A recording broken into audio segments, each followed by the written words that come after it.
José, não sei não estou a ouvir nada. Por enquanto, estamos aqui só esperando agora juntar mais. Quando nós tivermos assim mais pessoas, já estão entrando agora, pode começar daqui mais uns. Às 2h05 começamos, tá bom? Ok. E pode começar diretamente, tá? Damos mais uns 4 minutos.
Yes, Gui, maybe you could start. To have almost 100 people ready. Okay.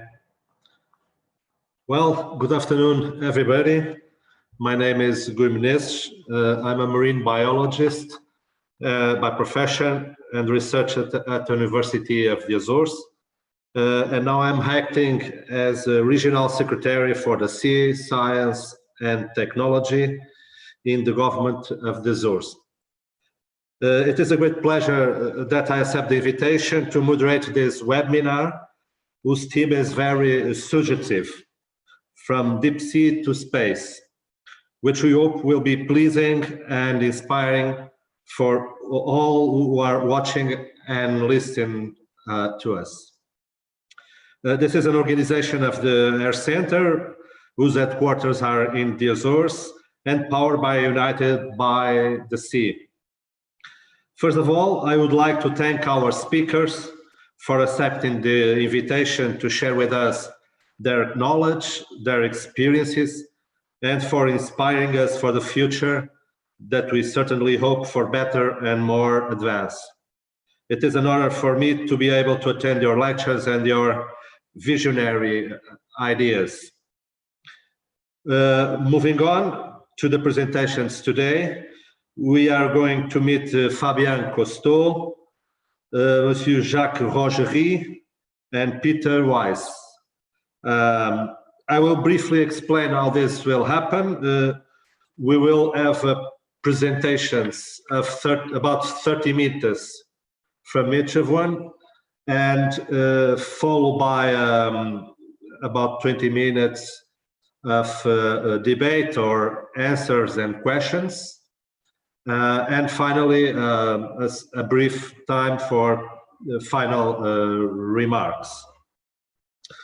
I will move on very briefly to present the first guest, Monsieur Rougerie.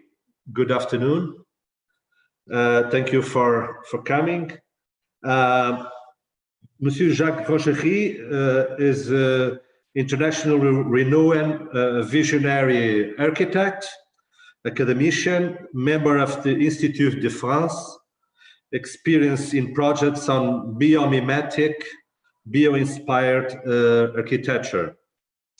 A visionary architect of international renown, passionate about the sea, Jacques Rougerie has based for more than 30 years his research and his realizations on bionic and biomimetic architecture that takes into account the principles of sustainable development.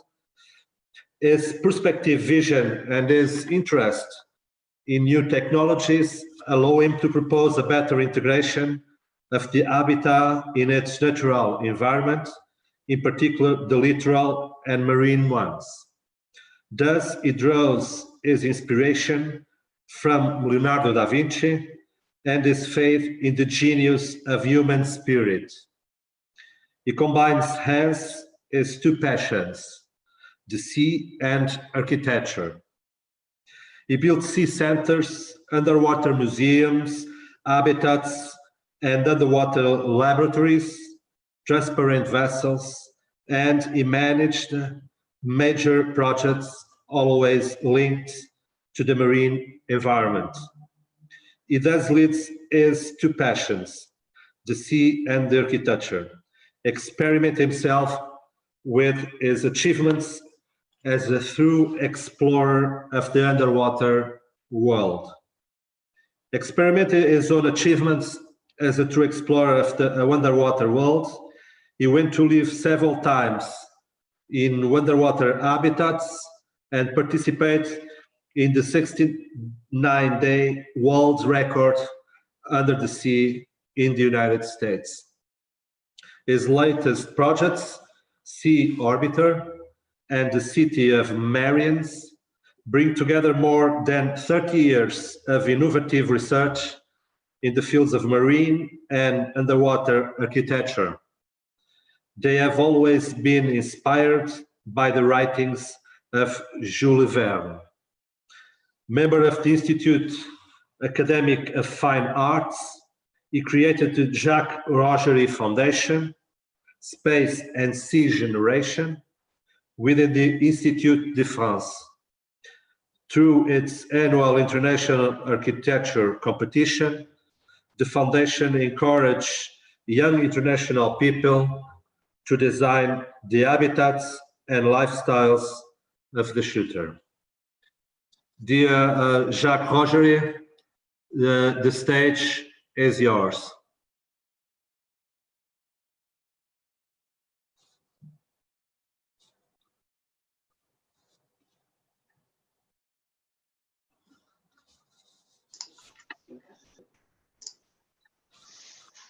Ok. Vous m'entendez là? Bonjour à tous. Je tiens à vous dire tout d'abord que je suis extrêmement heureux et honoré des hommes de la mer et les hommes qui préparent aussi le futur de l'espace. Je tiens tout particulièrement à remercier Christina et les organisateurs de ce débat que nous allons mener. Donc aujourd'hui, en ce qui me concerne, et je pense que c'est vous tous, je désire partager avec vous ces passions que j'ai, qui m'habitent depuis toujours, la mer, l'espace et l'architecture biomimétique. Et cette conviction, c'est de l'océan et de l'espace que naîtra le destin des civilisations à venir. N'oublions jamais que nous sommes issus d'une galaxie, puis de l'océan. Alors, depuis mon plus jeune âge, je n'arrive pas.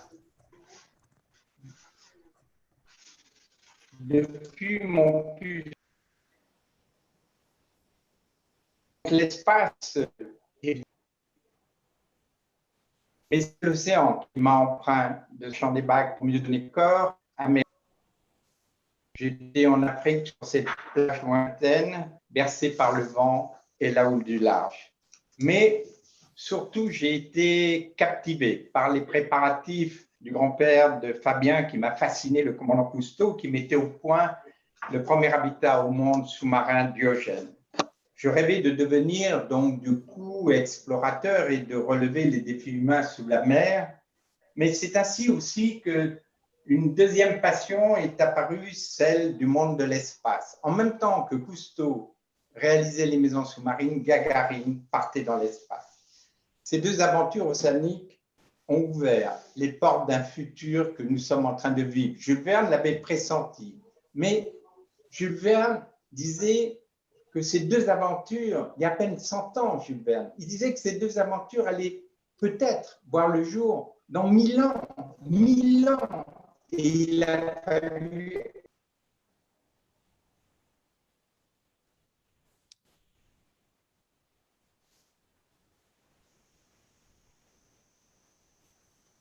nouvelle épopée pour l'humanité. L'émergence dont nous allons parler, le monde de l'espace, bien sûr, les astronautes, le monde sous la mer. Alors, le monde sous la mer, il y a beaucoup de similitudes entre ces deux mondes. Peter va nous en parler. Mais le monde sous la mer, pour moi, c'est des merveilles. C'est une autre philosophie, une autre façon d'aborder le monde de la mer, de le respecter et de s'y intégrer. Alors, pour s'y intégrer, en tant qu'architecte, comment imaginer ce monde de la mer? Eh bien, comment bâtir pour ces hommes du futur qui vont aller sous la mer, ces mériens? Je me suis basé sur le biomimétisme, le génie de la nature. Et qui, mieux que Léonard de Vinci, a imaginé, il y a 500 ans déjà, ce biomimétisme. Il disait à ses élèves, ses étudiants, allez prendre vos leçons dans la nature, c'est là qu'est notre futur. Il y a 500 ans que Léonard de Vinci disait ça. Eh bien, tout simplement, je me suis basé là-dessus pour des engins, des maisons sous-marines, mes premiers dessins. Et là, vous voyez en bas sur les deux photos, la première réalisation d'un engin pour aller sur la mer qui se déplace comme ce crabe araignée que nous voyons sur la photo. Alors, pendant plusieurs années, il y a quelques années, vous voyez, à l'époque, l'informatique n'existait quasiment pas, j'ai dessiné de multiples projets biomimétiques avec des programmes différents, des engins pour aller plus profond des océans, comme Poulmo, nous allons voir, des fermes sous-marines, des habitats sous-marins, des hôtels, des musées flottants, des universités, ainsi de suite. Mais vous voyez, tous ces dessins que j'ai faits ont toujours été basés sur le biomimétisme.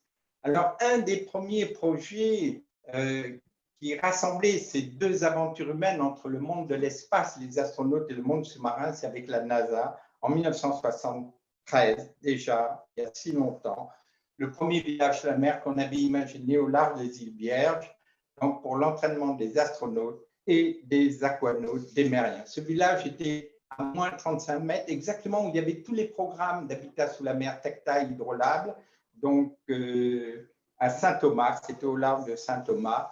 C'était pour une communauté de 250 personnes. Puis, on a imaginé des engins avec Jacques Picard, Silver, pour aller au plus profond des océans, tout le monde. Et là aussi, on l'avait imaginé, telle une méduse, et un laboratoire dérivant dans les dorsales atlantiques. C'était dans les années 76-78. C'était la découverte de ce monde extraordinaire, la dorsale atlantique.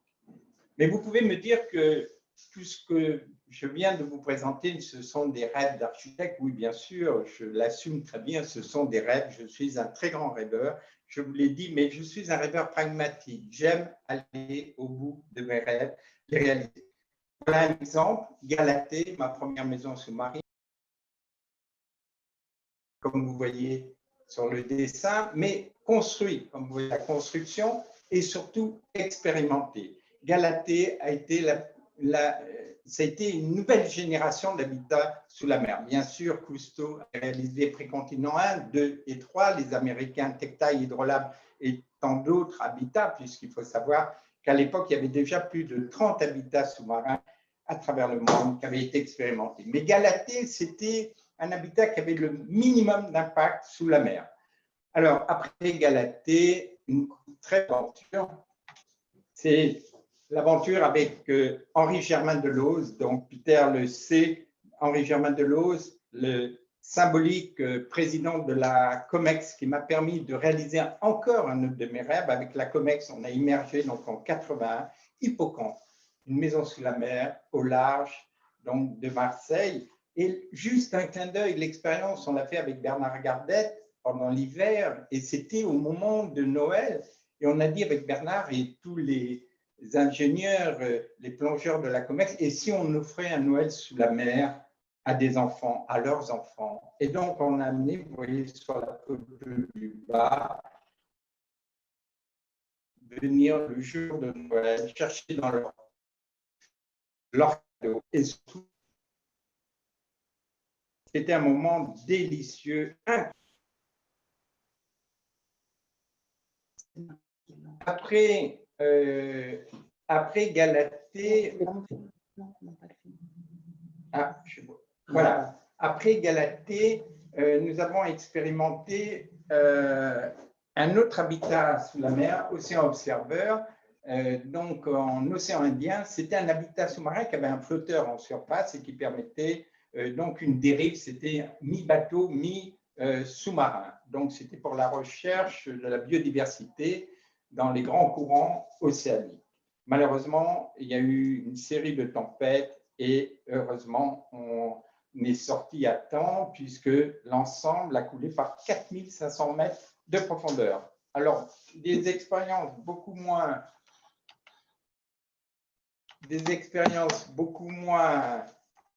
difficiles à, voilà, beaucoup plus simples avec des laboratoires qui est aquabulle, et d'ailleurs avec une nouvelle aquabulle en ce moment. Et vous voyez, ce sont des petits laboratoires suspendus tel un ballon sous l'eau qu'on règle à la profondeur en équipression, évidemment, suivant la profondeur. Vous voyez, donc, l'aquabulle. Et puis, en ce moment, on travaille sur différents projets, dont un projet en Polynésie française, un petit village sous la mer, des tentes, presque des tentes, des abris qui permettent de vivre 24 heures sous la mer en saturation, c'est-à-dire on équilibre la pression interne par rapport à la pression externe, ce qui permet donc de sortir autant de fois qu'on veut sous la mer. Parce que la magie d'un habitat sous la mer, c'est avant tout de vivre sous la mer, c'est vraiment extraordinaire. Tous ceux qui ont vécu, Fabien a vécu sous la mer, il sait ce que c'est extraordinaire. C'est l'après, de vivre en osmose avec ce milieu, de pouvoir sortir autant de fois qu'on veut sous la mer, nuit et jour. Et sur 24 heures, on peut sortir 6 fois, 10 fois, et de voir donc cet environnement de ce monde nouveau. Je peux vous dire que c'est fascinant. C'est fascinant d'y dormir, d'y déjeuner, et puis aussi de l'artistique, parce qu'il faut accompagner ces grandes aventures humaines, que ce soit l'espace, nous allons le voir, ou sous la mer. Il faut les accompagner par tout un domaine artistique, musical, peinture, sculpture et tant d'autres expressions artistiques. Mais là, juste encore un petit clin d'œil. Vous voyez la crevette, donc ces tentes, ces sortes d'abris sous-marins. Vous voyez, je me suis une fois de plus inspiré du biomimétisme, du génie, de la nature. Alors, une aventure que Fabien a participé à plusieurs reprises à cette aventure Aquarius. Et bien là aussi, moi, j'ai eu la chance de participer à cette aventure Aquarius, qui est un petit peu l'ancêtre actuellement des maisons sous-marines, qui est toujours sous la mer, avec Bill Todd. Bill Todd, c'est le directeur des programmes NASA, c'est-à-dire justement, et le monde sous-marin, c'est similitudes de mode de vie en milieu extrême. Donc, on a fait plusieurs expériences, et chaque année, j'ai cette chance merveilleuse avec Bill. Donc, Bill m'a demandé d'imaginer un nouvel habitat sous-marin qui pourrait éventuellement, je dis bien éventuellement, remplacer le programme Nemo, qui peut accueillir 6 aquanautes astronautes. Et là, c'est le programme Space Analogue de cette maison sous-marine, c'est pour accueillir 12 astronautes spationautes.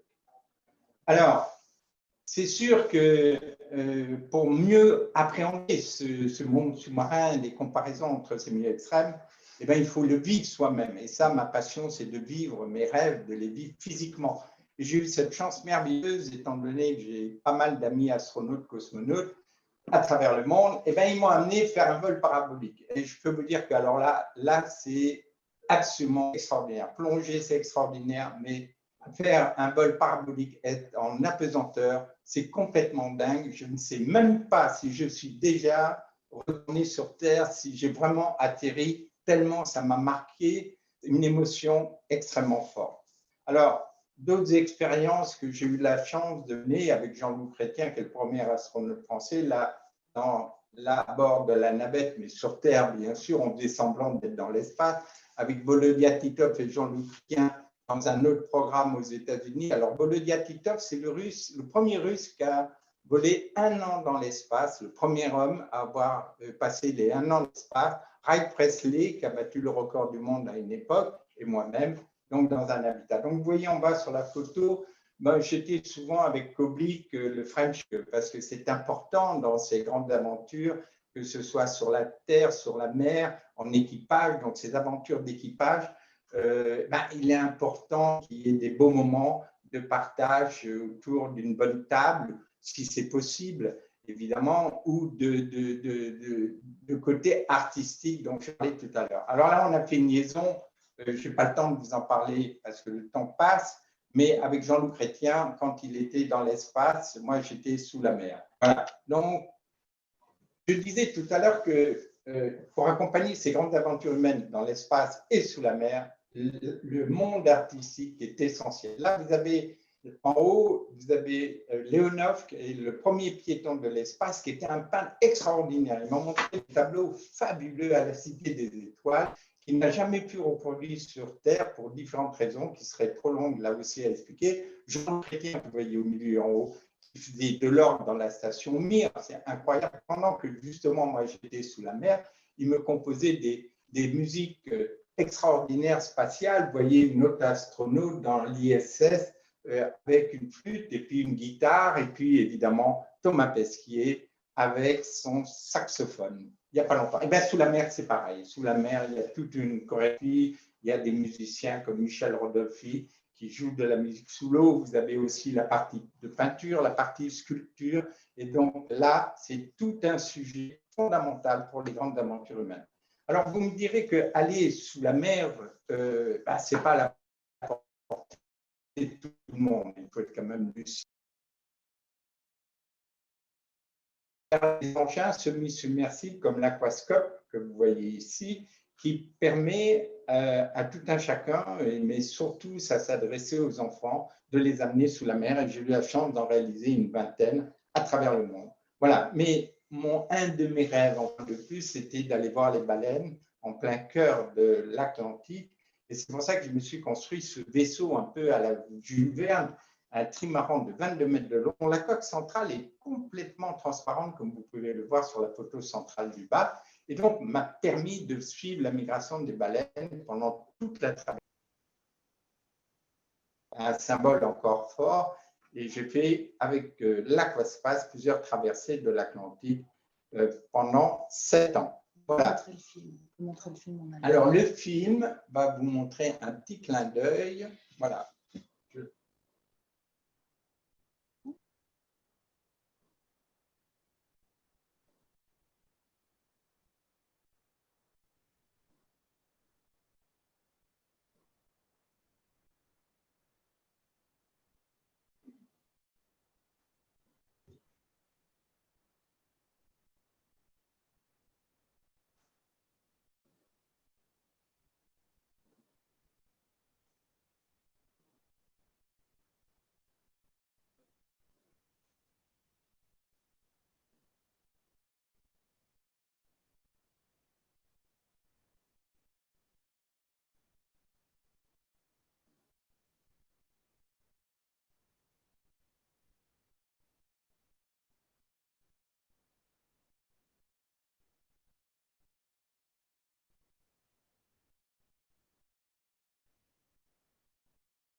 Voilà, donc évidemment, c'était un moment extraordinaire avec ce bateau qui existe toujours. Il est à Bonaire, mais malheureusement, il ne m'appartient plus. Alors, on a essayé d'aller plus profond, justement, ces expéditions qu'on a menées à travers l'Atlantique.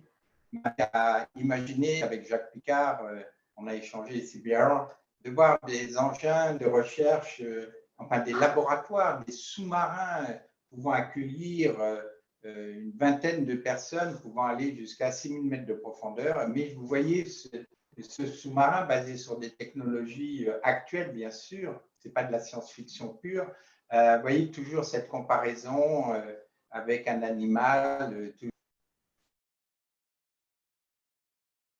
Mon projet ultime, celui qui fait un peu la synthèse entre l'habitat sous-marin, donc Galathée, ces engins.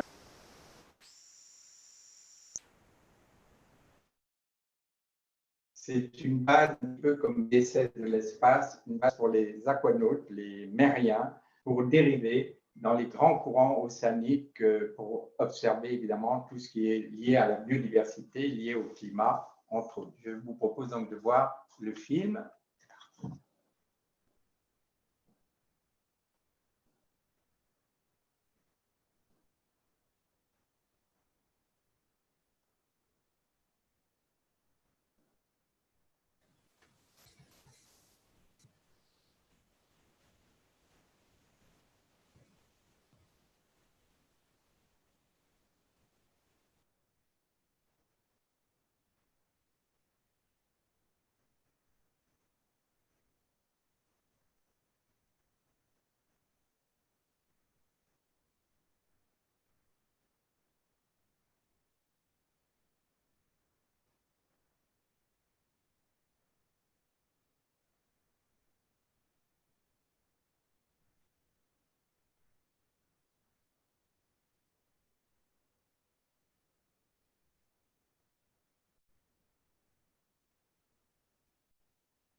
Alors, bien sûr, malheureusement, vous allez me dire, est-ce que cet engin va voir le jour? Oui, j'espère.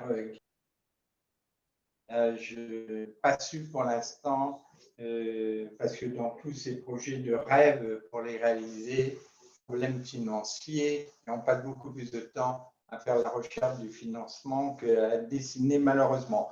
Donc voilà, donc, en imaginant tous ces projets, je veux que vous sachiez que je reste fidèle à l'esprit de Jules Verne, parce que Jules Verne disait tout ce qu'un homme est capable d'imaginer, d'autres hommes seront capables de le réaliser. Donc d'autres hommes seront capables de réaliser ces orbitaires si je n'y arrive pas. Et c'est dans cet esprit qu'avec l'UNESCO, on a imaginé la Cité internationale de l'océanographie. Donc, c'est une vaste ville de 25 000 habitants. Il faut donner les chiffres de cette cité toujours bionique qui se déplace. C'est une ville qui se déplace à travers les océans de 25 000 personnes, 500 mètres d'envergure par 900 mètres de long. Alors, rapidement, tous ces projets, bien sûr, pour que les jeunes soient motivés par ces grands enjeux océaniques que nous vivons, cette Blue Society, donc qui va déboucher sur la Blue Economy, puisque l'océan, c'est un réservoir précieux d'où jailliront les énergies renouvelables de demain, la nourriture du futur, la pharmacologie, les biotechnologies et tant d'autres choses méconnues à ce jour pour le bien commun de l'humanité. C'est comme l'espace, il y a plein de choses à découvrir. Il y a des passions, des startups à lancer. Il faut créer des outils pédagogiques, scientifiques, d'accompagnement. Et à travers le monde, depuis une trentaine d'années, on voit apparaître des musées de la mer. Évidemment, le plus beau a été Monaco au départ, avec le prince Albert Ier de Monaco. Mais là, on vient de réaliser la dernière phase de Nausicaa. C'est le plus grand centre musée européen de la mer de l'Europe que nous venons donc de réaliser, où on rassemble un peu toutes ces données passées, présentes et futures des océans sur ces grands enjeux donc de la Blue Society. Comme je vous disais, à travers le monde, plusieurs différentes échelles sont en train d'être. Là, on va à Tahiti, à Montréal exactement, inaugurer un tout petit musée. On peut faire des grands musées, mais on peut faire aussi des petits musées qui s'intègrent à la nature, qui parlent de la biodiversité, comme à Montréal, là, le musée que nous allons inaugurer au mois d'octobre, donc est en fin de chantier. Vous voyez, où on va parler de cette culture polynésienne, de cette osmose entre le monde océanique et la Polynésie. Puis vous voyez en Inde, c'est encore sur la mangrove dans un delta, donc une grande feuille que j'ai voulu essayer d'exprimer à travers ce musée qui est complètement transparent pour des questions climatiques, de ne pas avoir de comment dirais-je, le nom m'échappe, bon, tout est bioclimatique à ce niveau-là, c'est-à-dire que le vent pénètre à l'intérieur du musée. Et puis là, un musée à Qingdao que nous venons de gagner pour la Chine, donc Qingdao qui est la capitale de la mer, un musée sur l'eau dans la baie, complètement protégé en forme aussi d'inspiration de coquillages. Et puis on voit apparaître aussi à travers le monde des projets sur l'eau, mais pas en remblai, essayer de pas faire sur pieux, si possible. Là, c'est à Dubaï, ces 3 tours qui sortent tel un coquillage de l'eau et avec un lagon central, avec des chambres sous-marines, comme on voit, hôtel sous-marin. Là, c'est à Abu Dhabi, un autre hôtel en forme de corolle, avec un lagon, là aussi, semi-artificiel, avec restaurant et hôtel sous-marin et un parc pour que les gens apprennent la plongée sous-marine. Mais à chaque fois, il faut le respect de la nature, le respect de ne pas perdre de remblai. Alors, un autre projet qui m'avait fasciné, j'ai eu la chance, grâce au prince Albert de Monaco, Albert II, d'être sélectionné parmi les architectes pour réfléchir sur le futur de Monaco sur la mer, tout en respectant l'environnement littoral de la principauté. Donc, on avait fait 2 grandes digues, c'est pour vous donner l'échelle, d'1,5 km de long, chacune de ces digues sur pieux, pas de remblai, et au cœur de cette digue protégée, son espace, on sait Venise étant moderne, que vous voyez toujours sur pieux, et au milieu, vous voyez l'opéra de la mer, en haut de la principauté de Monaco. Malheureusement, ce projet a été abandonné pour différentes raisons. Mais il y a un sujet qui me tient particulièrement à cœur, c'est la problématique planétaire de la montée du niveau des océans que nous sommes en train de vivre, que nous allons vivre pour les 100 prochaines années, sans faire de catastrophisme. Essayons de trouver des solutions. Là, c'est un projet pour éviter les réfugiés climatiques, essayer de les laisser sur leur terre ancestrale. C'est en Polynésie française, s'inspirant de la culture polynésienne, mais en la transposant dans le futur. Donc, on avait imaginé, on travaille sur un projet donc, de structure flottante autour de l'atoll, donc en Polynésie française. Donc, tout ça m'a amené à créer une fondation pour que les jeunes s'investissent dans tout ce qu'on vient de dire et surtout s'investissent sur ces grands enjeux du littoral qui va impacter les villes de demain, toutes les villes littorales, que ce soit New York, que ce soit Marseille, que ce soit Venise, que ce soit Tokyo, peu importe, dans le monde entier, les échelles sont différentes, les problématiques sont différentes, l'économie est différente, le côté sociétal est différent. Donc tout ça, il faut que les jeunes s'investissent avec prudence dans ce qu'ils proposent comme technologie. C'est pour ça qu'on a créé cette fondation internationale depuis 10 ans. Voilà, donc c'est un joli clin d'œil, ce côté pédagogique, transmission me tient particulièrement à cœur. Et là, on avait amené des enfants en Corse, dans ces bulles, comme l'aquabulle, vous voyez, avec justement encore la COMEX avec Bernard Gardet. On avait amené par moins 3 mètres de profondeur des enfants, comme vous pouvez voir là, plongés pour leur ces merveilles sous-marines, comment on respecte le monde sous-marin et d'écouter de la musique sous l'eau. Je peux vous dire que ça les a fascinés. Et donc, la fondation dont je vous ai parlé, voilà, où on propose aux jeunes candidats qui ont candidaté depuis 10 ans de 135 pays, qui nous proposent des projets dans l'espace et sous mer, sur la mer, sur le littoral, sur les problématiques de la montée du niveau des océans. Et je peux vous dire que c'est une banque mondiale de données extraordinaire pour justement imaginer le futur.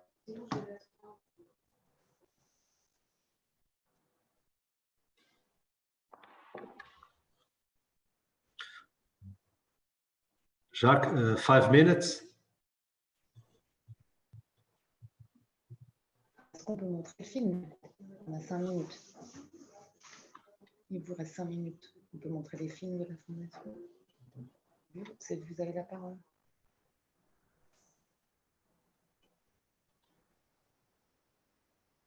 Vous m'entendez? With difficulties.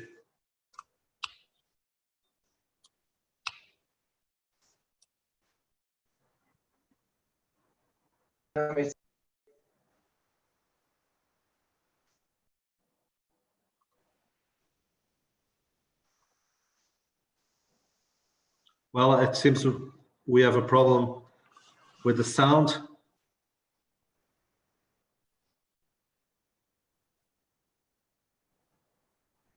We are not listening, Jacques, Rougerie.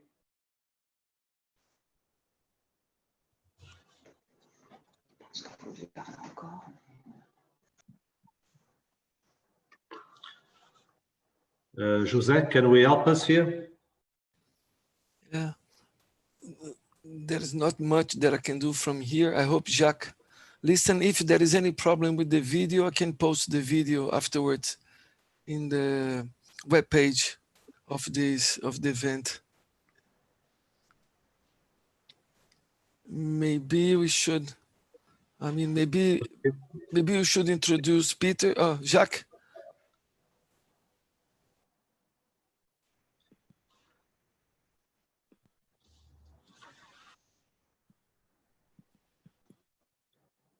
Well, I think we can move on, and in the final we have opportunity to talk a bit more with Jacques Rougerie.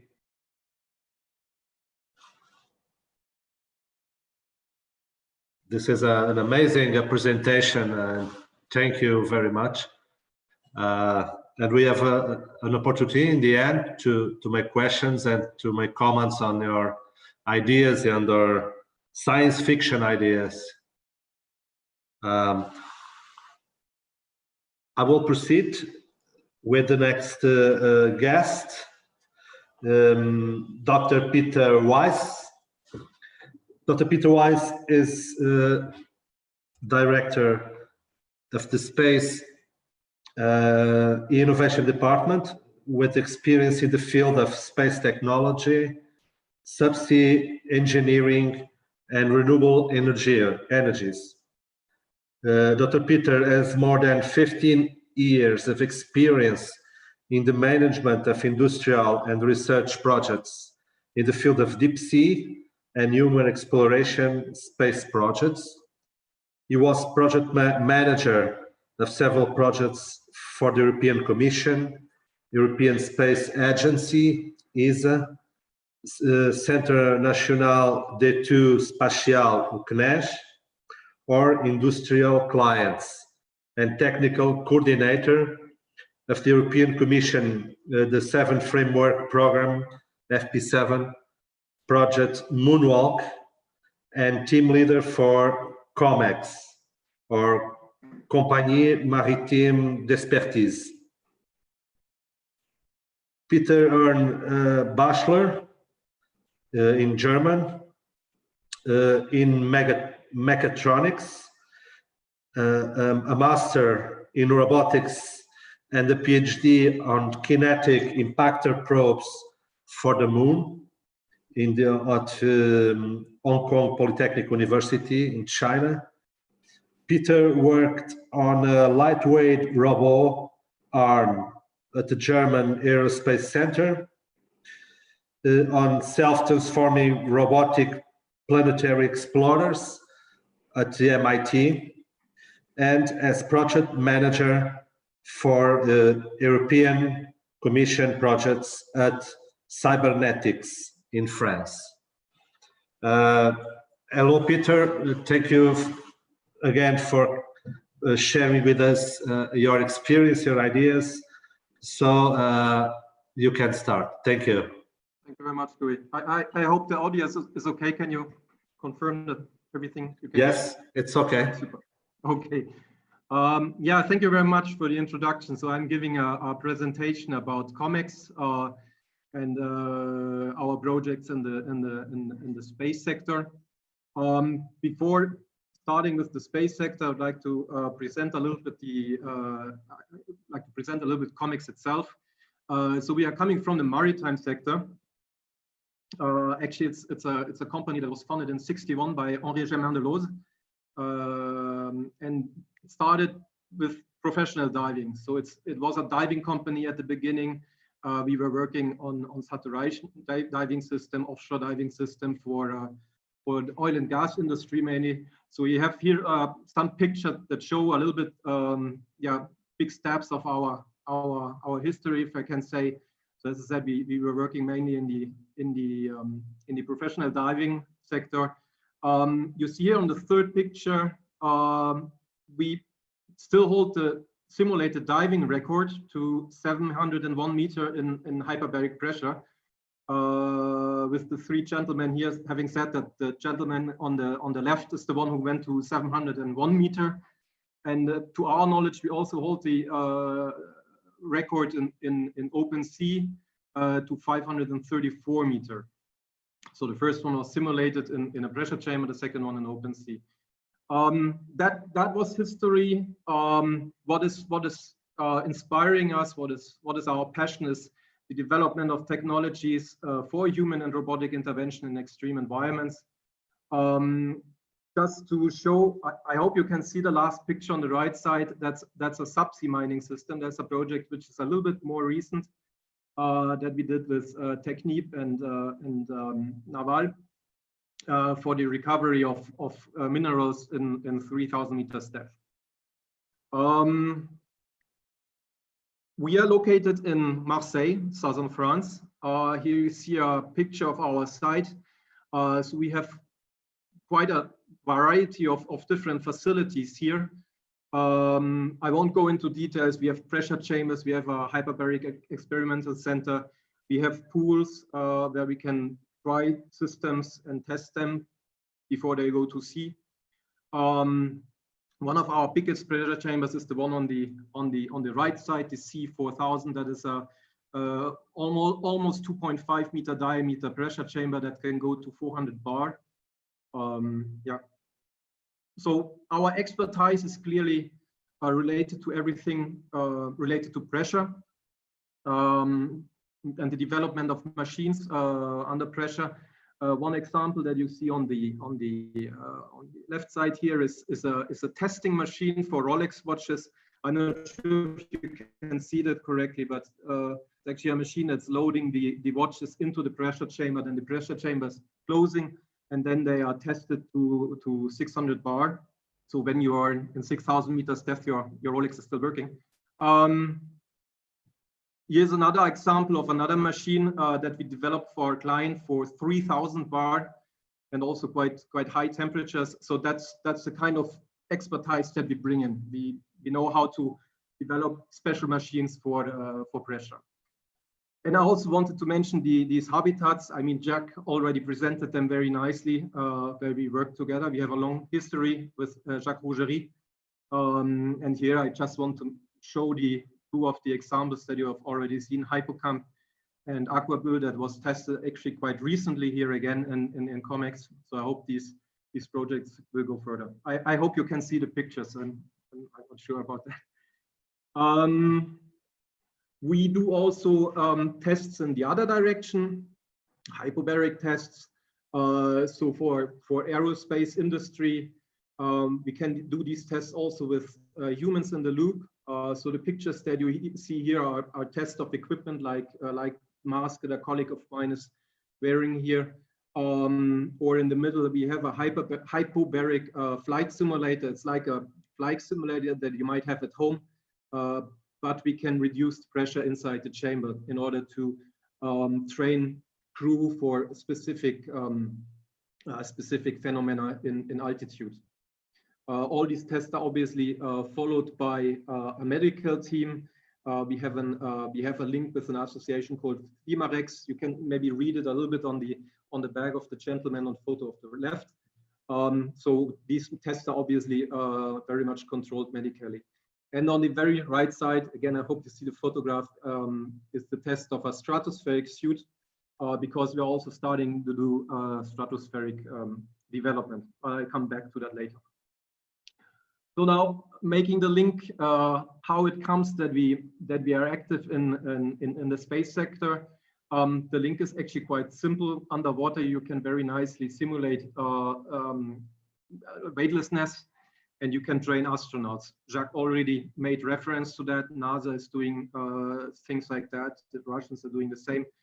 And here in Europe, it started also, and COMEX was involved in that activity. So it started in '87 with the mission training for a mission called Aragats that was on the Russian Mir station. And the objective of that mission was to install this antenna that you can see on the left side.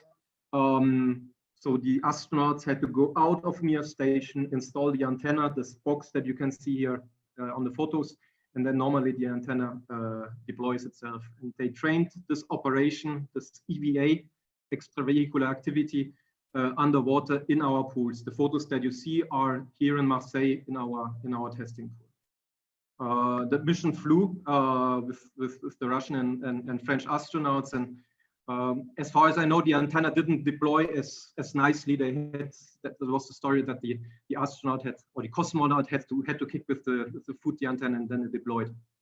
I'm not sure they trained that in our facility, but it worked. And that continued. Actually, we were involved in the Hermes program. I don't know if you know that, but Hermes was supposed to become the European space shuttle. It was never finished, but we were involved in that, and a little bit with the same idea, with training and testing ergonomics underwater for EVA, so for extravehicular activity. So again, these tests have been performed in our pool. We built a mock-up of a part of Hermes, and that was the first time that we used this spacesuit simulator dedicated to simulate a pressurized suit in space, where all movements are a little bit more difficult to perform. We also did what is called IVA, so it's intravehicular activity. So basically, there you don't have a spacesuit, you are inside a capsule or a space laboratory, and but you are in weightlessness, in microgravity. And again, this can be very nicely simulated underwater, and we did tests with the installation of instrument racks in the Columbus laboratory, in the European Columbus laboratory on ISS. They just tested if it's possible to manipulate hardware and install it. So that was in 1990. In 2013, we started this activity again with a mission that we called Apollo 11 Under the Sea. And that was quite a nice mission. We just intended to redo Apollo 11 underwater. We have chosen Apollo 11 for several reasons. Reason number one is obviously it was a very enigmatic mission, the first mission on the lunar surface. And since this was the first time that in Europe we did a simulation like that in the sea, we found the link quite nice. The second, more pragmatic reason was simply because the mission of Apollo 11 was quite simple in terms of tools and things like that. There was no rover, there were no electric drills and instruments like that, and we could simply simulate those by mock-ups, which you can see on the photograph on the right side. This mission was done with Jean-François Clairvoy, European astronaut from France, and Hervé Stevenin, who is astronaut trainer at the European Astronaut Center in Cologne. I'll come back to that later. We continued that with a European Commission project that was called Moonwalk.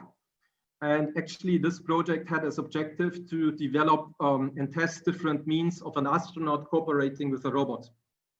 So we built up our whole infrastructure for this kind of simulation, including a spacesuit, including a robot coming from Germany, including a habitat simulator that is called SHE. That was another European project.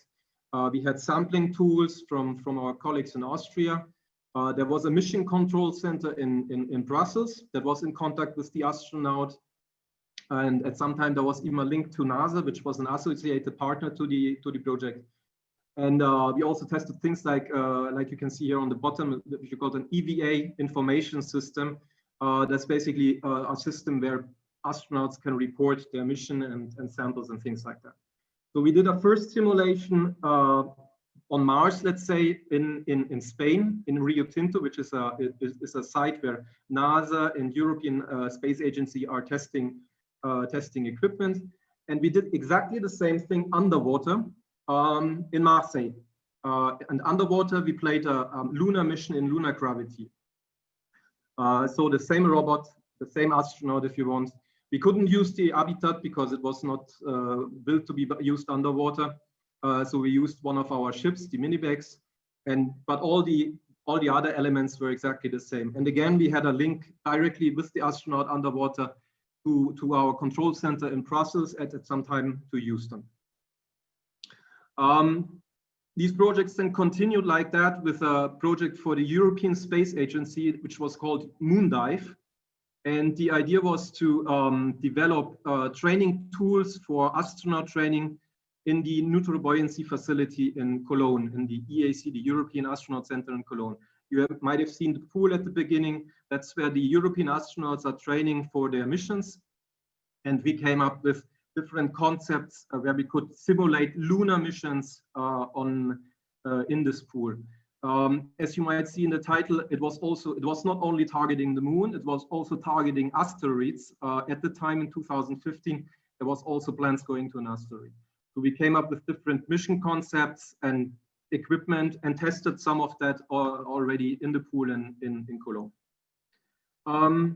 COMEX, as I said, we are located in Marseille, but we have also in Cologne a team of divers that are supporting the European Space Agency with the diving operations. So basically, it's what you can see here on the photo on the left side. The two persons in white are the astronauts, which are trained for their mission in space, and all the men and women in black around diving are COMEX divers. So we have one permanent staff in Cologne, and around 15 freelance divers that we bring in for the training. We also participated in the last NEMO mission in NEMO 23. Jacques also made already some reference to that. NEMO is the NASA analog for astronaut training and testing of equipment. We supported that mission under the European Space Agency by providing our suit here, our simulation suit, Gandolfi, where they tested a system to recover an astronaut who had an accident or is incapacitated, which you can see here on the pictures. It's a system to lift up the astronaut and then bring him back to habitat. So that was our opening door to the space world, if I can say, so training and simulation underwater. But today we are also providing engineering for space missions.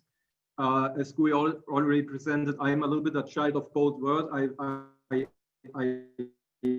started my career in subsea robotics, but I have a PhD in space robotics. And so we started working in different fields. I present some projects here. One of the biggest projects we had right now is the Lunar Gateway. The Lunar Gateway is actually the next space station to be built, hopefully, which will not be in Earth orbit, but will be in lunar orbit, so turning around the moon. And we participated in this development with Airbus. Actually, the picture that you can see here is a little bit old, but I like it very much because it shows the international aspect of that mission. So everything you see in blue will be modules that will be provided by NASA, by the American Space Agency. All modules that are in reddish are provided by the European Space Agency, and the gray modules are international elements. And we participated in a first study for actually the first European module in the chain here, which is called Esprit. And what we did here were two things. First, we were designing an airlock that can be used to bring experiments from inside the space station to outside the space station. That is the machine that you can see on the right side, hopefully. But obviously, we had to bring that back into water. So we built also models in order to test ergonomics on that module.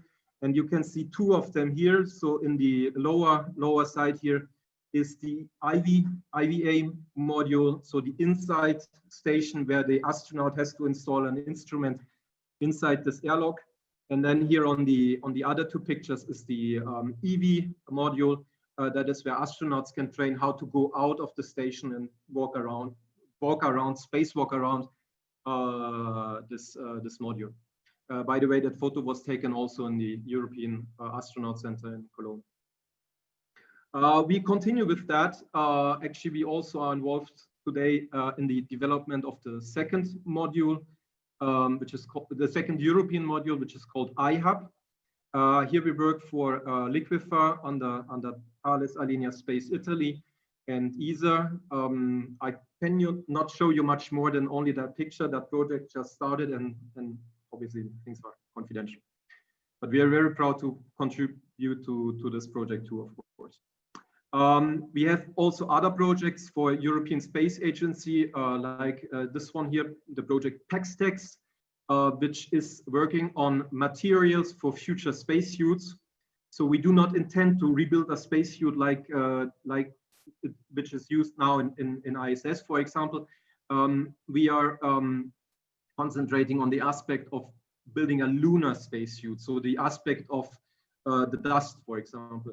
And in this project, we are looking into smart materials that have additional functionalities, like, for example, self-healing, or the monitoring that the material is detecting if there's a hole in the textile, or dust mitigation. The problem of lunar dust is a big problem. It's a very aggressive medium, and yeah, the Apollo spacesuits came back quite damaged, only with a few hours on the lunar surface. So if we want to go back to the moon and stay on the moon, we have to find solutions to that. And we hope that PAXTEX could be a European contribution to these coming missions. We also have a lunar rover simulator here in this facility, which is in Marseille. It's called Hydrosphere. Actually, Hydrosphere is a combination of three habitats. There's a big habitat here on the right side, and there's an airlock, and then there's this big 3 or 5 meter diameter. And we integrated in the habitat part simulator in order to simulate lunar missions on moon surface. And right now, this is a very new project that's just started. We are adapting this 5 meter sphere that you just saw on the slide before to a vacuum chamber, but not just a simple vacuum chamber, if I can say like that, but a vacuum chamber that includes a test bed with lunar surface simulant. So it's actually a dusty vacuum chamber. And that's this facility will be quite unique in Europe and worldwide, because it's very big. It's 5 meter diameter, and there are only to our knowledge, 2 facilities that are similar to that, which are located in South Korea and Canada. Similar in terms of volume, I mean.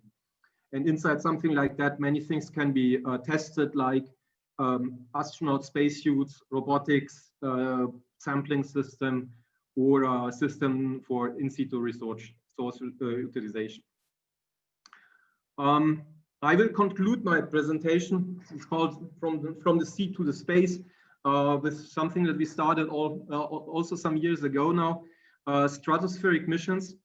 Actually, we are launching stratospheric balloons from one of our ships, the Janus. Why doing that from the sea?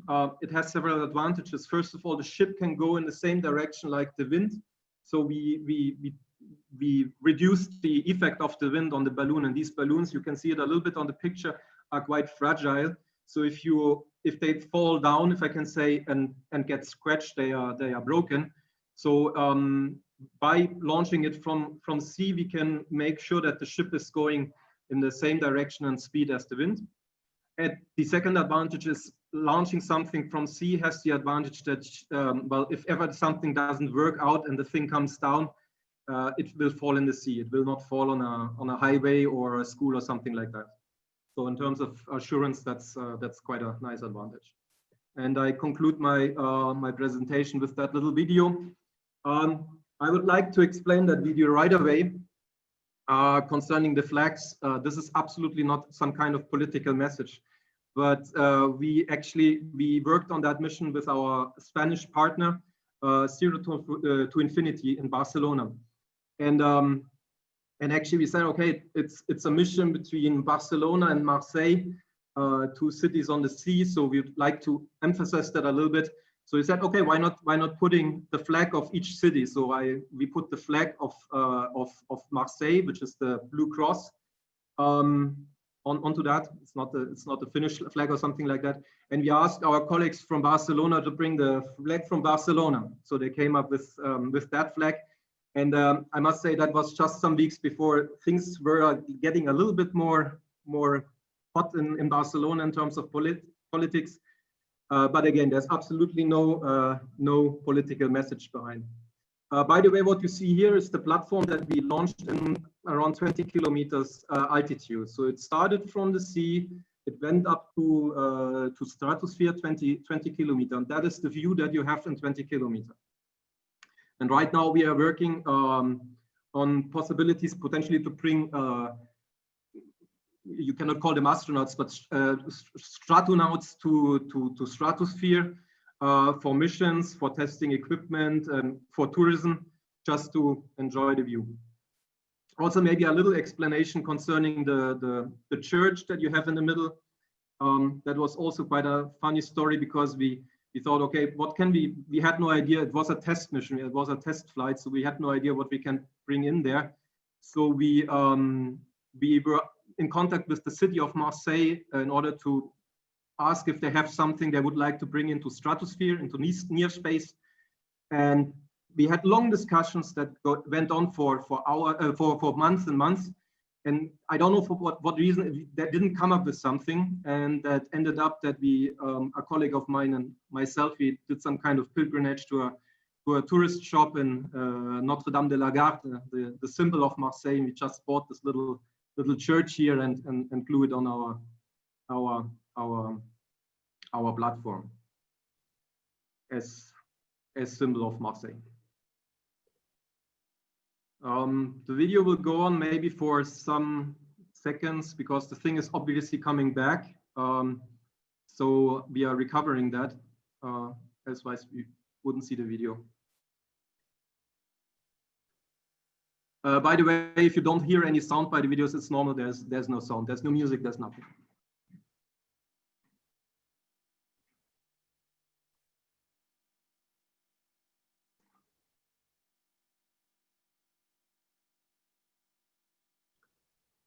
And also quite interesting, such a system can be used obviously very nicely for maritime observation. So we are working on a system that can be launched from a ship that can be used for surveying, I don't know, pollution on the surface, or a ship accident, or maritime traffic, things like that. And the video is ending here with the platform coming back where it came from, underwater. Okay, that is all from my side. Okay, thank you very much, Peter. It was amazing to see how technology is advancing, and all this, and of course also the European efforts on developing all these technologies. And I was amazed by the fact that it seems that we Europeans are investing a lot on equipment and technology to go to moon. I completely agree with you, and I would like to add to that people have in mind that missions to the moon are done by NASA, have to be done by NASA, maybe in the future by the Russians and the Chinese. The Indians are setting up a manned space program. We shouldn't forget that Europe is the continent of explorers and inventors, and Europe has to play an important role in going back to the moon, and that we shouldn't forget.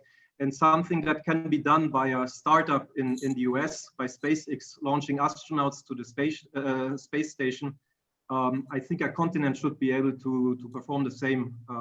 We have the knowledge, we have the budget for doing that, and Europe has to play an important role in this adventure.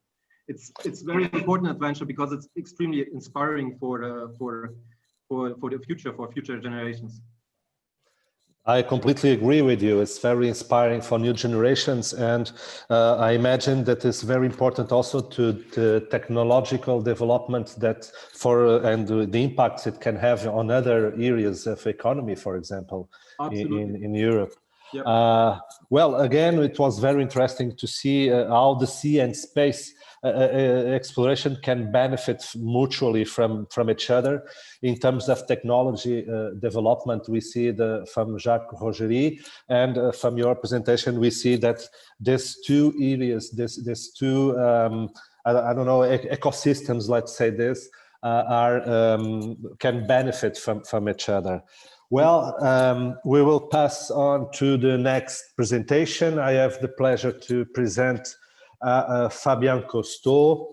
Fabien Cousteau is an aquanaut. Welcome, Fabien. Are you here? Je suis là. Bonjour. Okay. Fabien Cousteau is an aquanaut, oceanography explorer, environmental advocate, and founder of the Fabien Cousteau Ocean Learning Center. As the first grandson of Jacques Cousteau, Fabien spent his early years aboard his famous grandfather's ships, Calypso and Alcyon, and learning how to scuba dive on his 4th birthday. He is well known for his study of sharks. From 2000 and 2002, Fabien was an explorer at large for National Geographic and collaborated on a TV special aimed at changing public conceptions about sharks called Attack of the Mystery Shark. In 2003-2006, he produced the documentary Mind of a Demon that aired on CBS.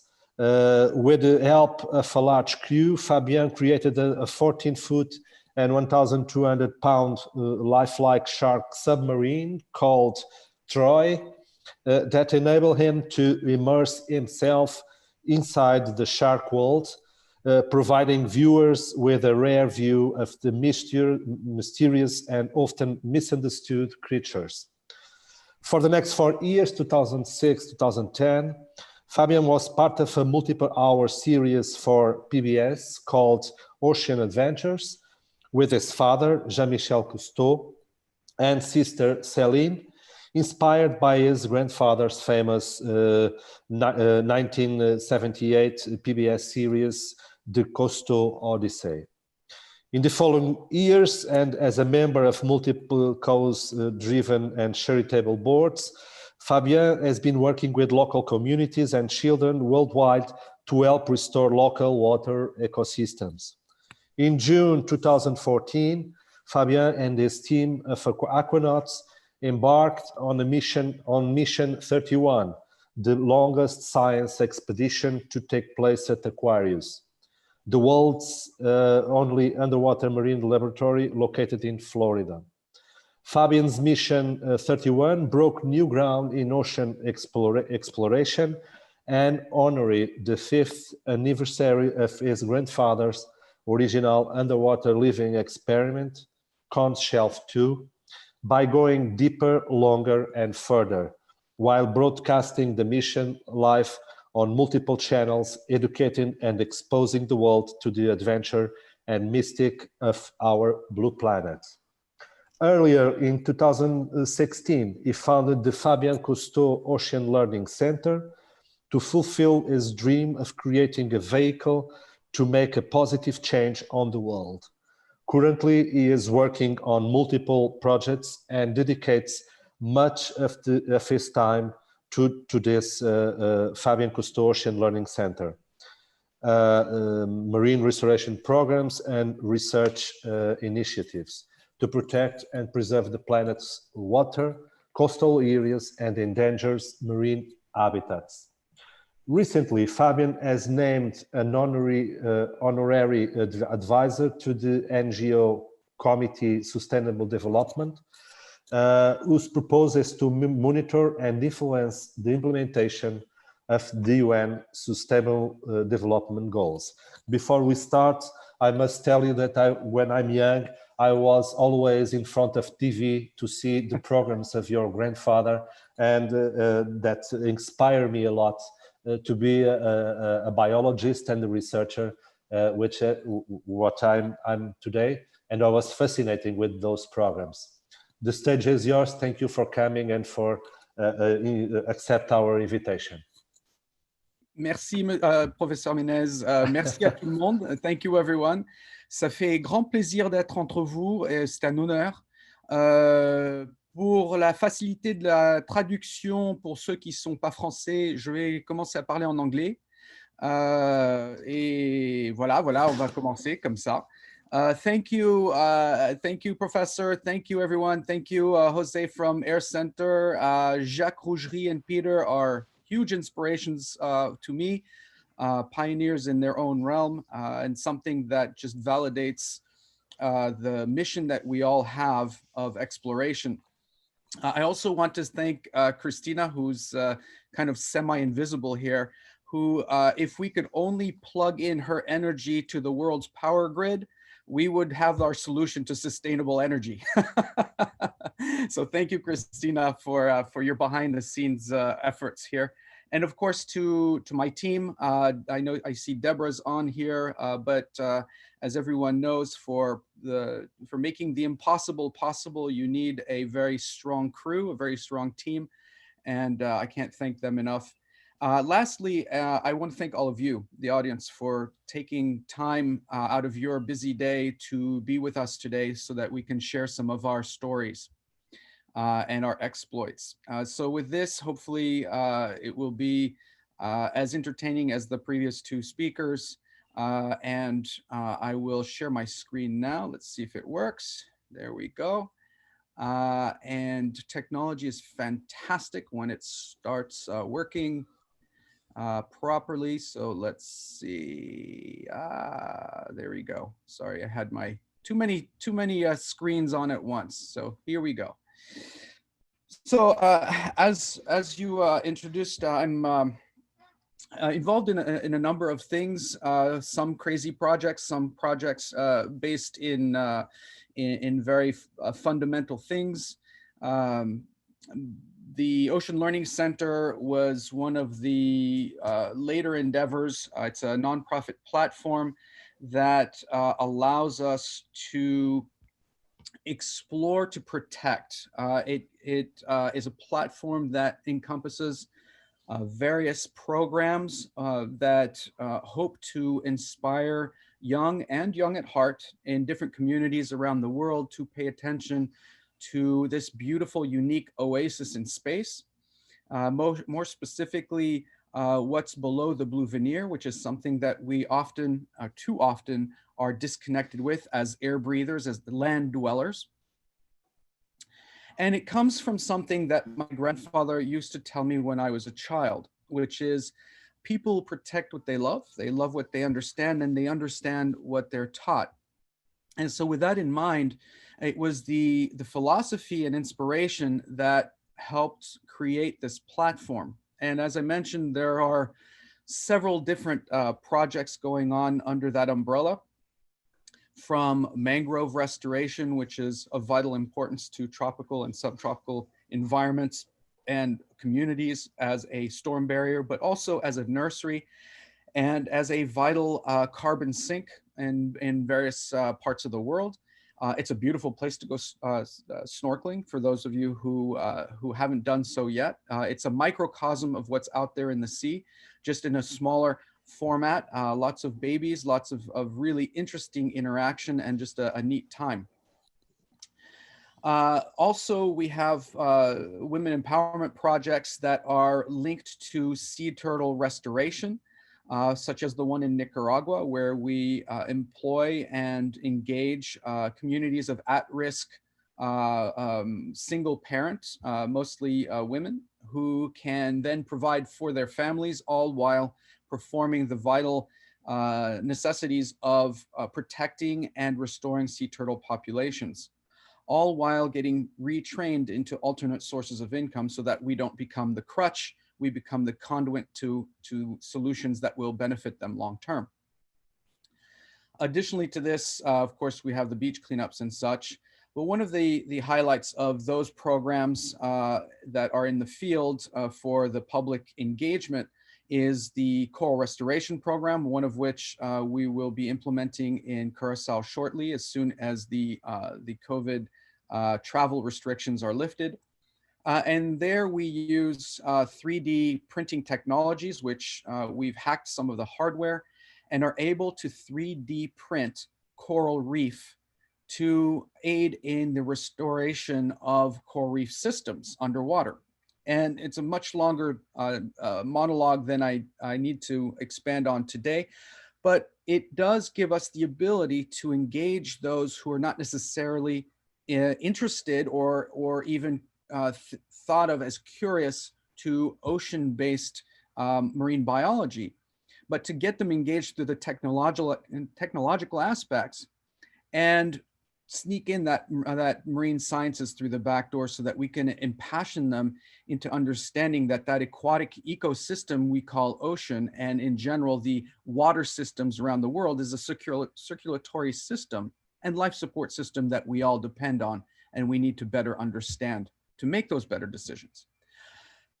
But today, I think I'm going to dive a little bit deeper into a singular project that maybe is more conducive to this particular talk of space and ocean exploration, which is a large project for us called Project Proteus. Before I get into this, however, I'm going to take one step back into something that Jacques had mentioned and Peter had touched on as well, which is a mission that I was able to execute and lead a few years ago, called Mission 31. And the concept of the project was to leverage the uniqueness of an underwater habitat to show the importance of being able to use this as a tool in the quiver or arsenal for future ocean exploration. There are a lot of wonderful tools out there, such as ROVs, AUVs, submersibles, boats. But I'm a firm believer that whether it's for space exploration or inner space exploration, the coupling of the human presence along with technology is paramount to furthering this kind of research in ways that will be fundamentally important for our trajectory as a species, our betterment and insurance of a future, a viable future on this planet and maybe others. And so with Mission 31, we used what tools we had at our disposal, which was Aquarius. Aquarius is today 30 years old, but it was the only platform from which we were capable of executing a 31-day mission. And with that, we were able to bring in new technologies that we could test in that extreme environment. There were a number of articles published on Mission 31 because of its uniqueness. Up until then, NASA had done 17 days at Aquarius. And for those who are not familiar with that underwater habitat, it is a habitat that is about the size of a school bus. Or a Greyhound bus. So for those who have been in a bus, you can see that it is a nice cozy space that 6 aquanauts live out of and bring in some of their research from. And thanks to our partnerships with our surface dwelling friends from FIU, Northeastern University, and MIT, along with some of the surface support from the US Navy, we were able to execute a full 31 days in a habitat that was never really built for that sort of long-term mission. And yet we were able to accomplish not only the science that we were set out to try and do, which resulted in 12 research papers, and the equivalent from the surface coming down of about 3 years worth of scientific research. So there's a high coefficient and efficiency of time being saturated and being based at the bottom. But it also allowed for us, at least in my lifetime for the very first time, to connect with over 100,000 students in 6 continents live from the bottom of the sea, because that habitat has better Wi-Fi in it at the bottom of the sea than I do in my own apartment in New York City. So that was a wonderful thing to be able to connect with people from around the world, to give them a glimpse of what aquanaut life is like, both inside and outside the habitat, but also really highlight some of the studies and research that were happening at the bottom of the sea. Now, as Jacques had mentioned, and Peter had touched on, there's been habitats in the past. In this case, this is by no means a complete list of habitats. This is just meant to represent the timeline. Of course, Conch 1, 2, and 3, along with Sea Lab, Hydrolab, and some of the other iconic habitats are listed on here. There have been several others beyond this, but this is just to show a trajectory of habitats and to also highlight the fact that habitats have been based in reality. And the beautiful creativity, the inspirational creativity that Jacques has brought to the table for many years is as a pioneer in this space. And the pioneering efforts of organizations like La Comex have proven that these platforms are not only possible, but also viable and necessary. Well, today we're facing all sorts of issues. As global populations grow, we are brought into tighter and tighter spaces. People are more affluent, they travel more. We are sharing all sorts of wonderful things, including this kind of technology, these platforms such as Zoom and YouTube and such, so that we can connect with each other. But it also brings about the fact that as we are a global society, we are also sharing all sorts of things, such as pandemics, accidentally. And so we need to look at solutions for these things. And some of these solutions have by and large been masked by the fact that we have explored less than 5% of our ocean world to date. And as we look into space to further our knowledge and to push our limits, we must also look into inner space to further our knowledge and push our limits. Because at the very least, we have a lot of solution building and possible resources from that data gathering in our ocean world. And as technology becomes available, it allows us as human beings and our technological prowess to evolve in that amazing inner space. Now, space and outer space have similarities. The feeling of weightlessness and such are certainly some of those aspects, and there are also drastic differences. Inner space, for example, or ocean exploration brings about a variance in pressure. The deeper you go, the more the pressure. So that extreme environment gets much more extreme very quickly. But the time, in my opinion, is now to push our limits in ocean exploration, not only for the thrill of ocean exploration itself, which is wonderful and certainly is inspiring, hopefully to many, many generations to come, but also to be able to dive in deeper and look at some of the solution buildings, the chemical compositions that may be cures to viral pandemics, the possibilities of building engineering and technology that can withstand these extreme environments, so that when we do send them into space, they've been tested in some of the more rigorous spaces that we have here available to us on this planet. So with this, I'd like to share with you for the first time on a public setting, a teaser of the latest project, hopefully a history-making one, and a platform that will be unifying in a way that the United Nations is, in a way maybe even beyond this, so that we can bring in those researchers, those scientists, those intrepid people who would like to build for the greater good of our species, and by default, the protection of our biodiversity and our life support system. Here's Project Proteus.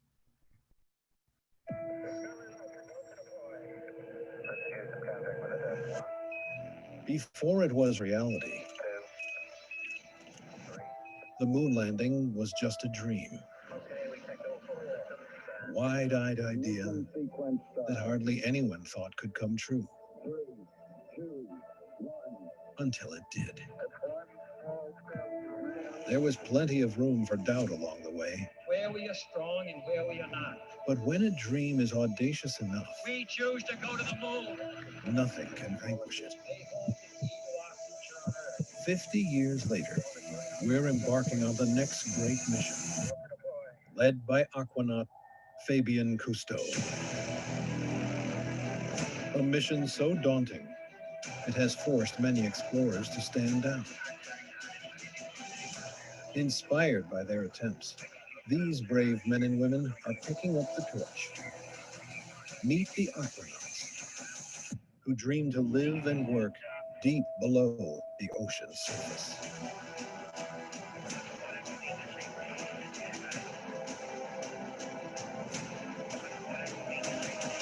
This is our generation's moonlink. This is Proteus, the world's most advanced underwater station to accelerate the most pressing oceanic research. Together, we'll venture deeper into the place where life began, and the place that has the potential to save life as we know it.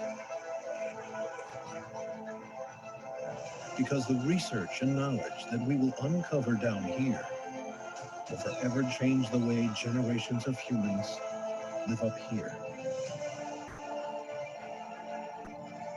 Let's make history while saving the future. Let's make history with Proteus.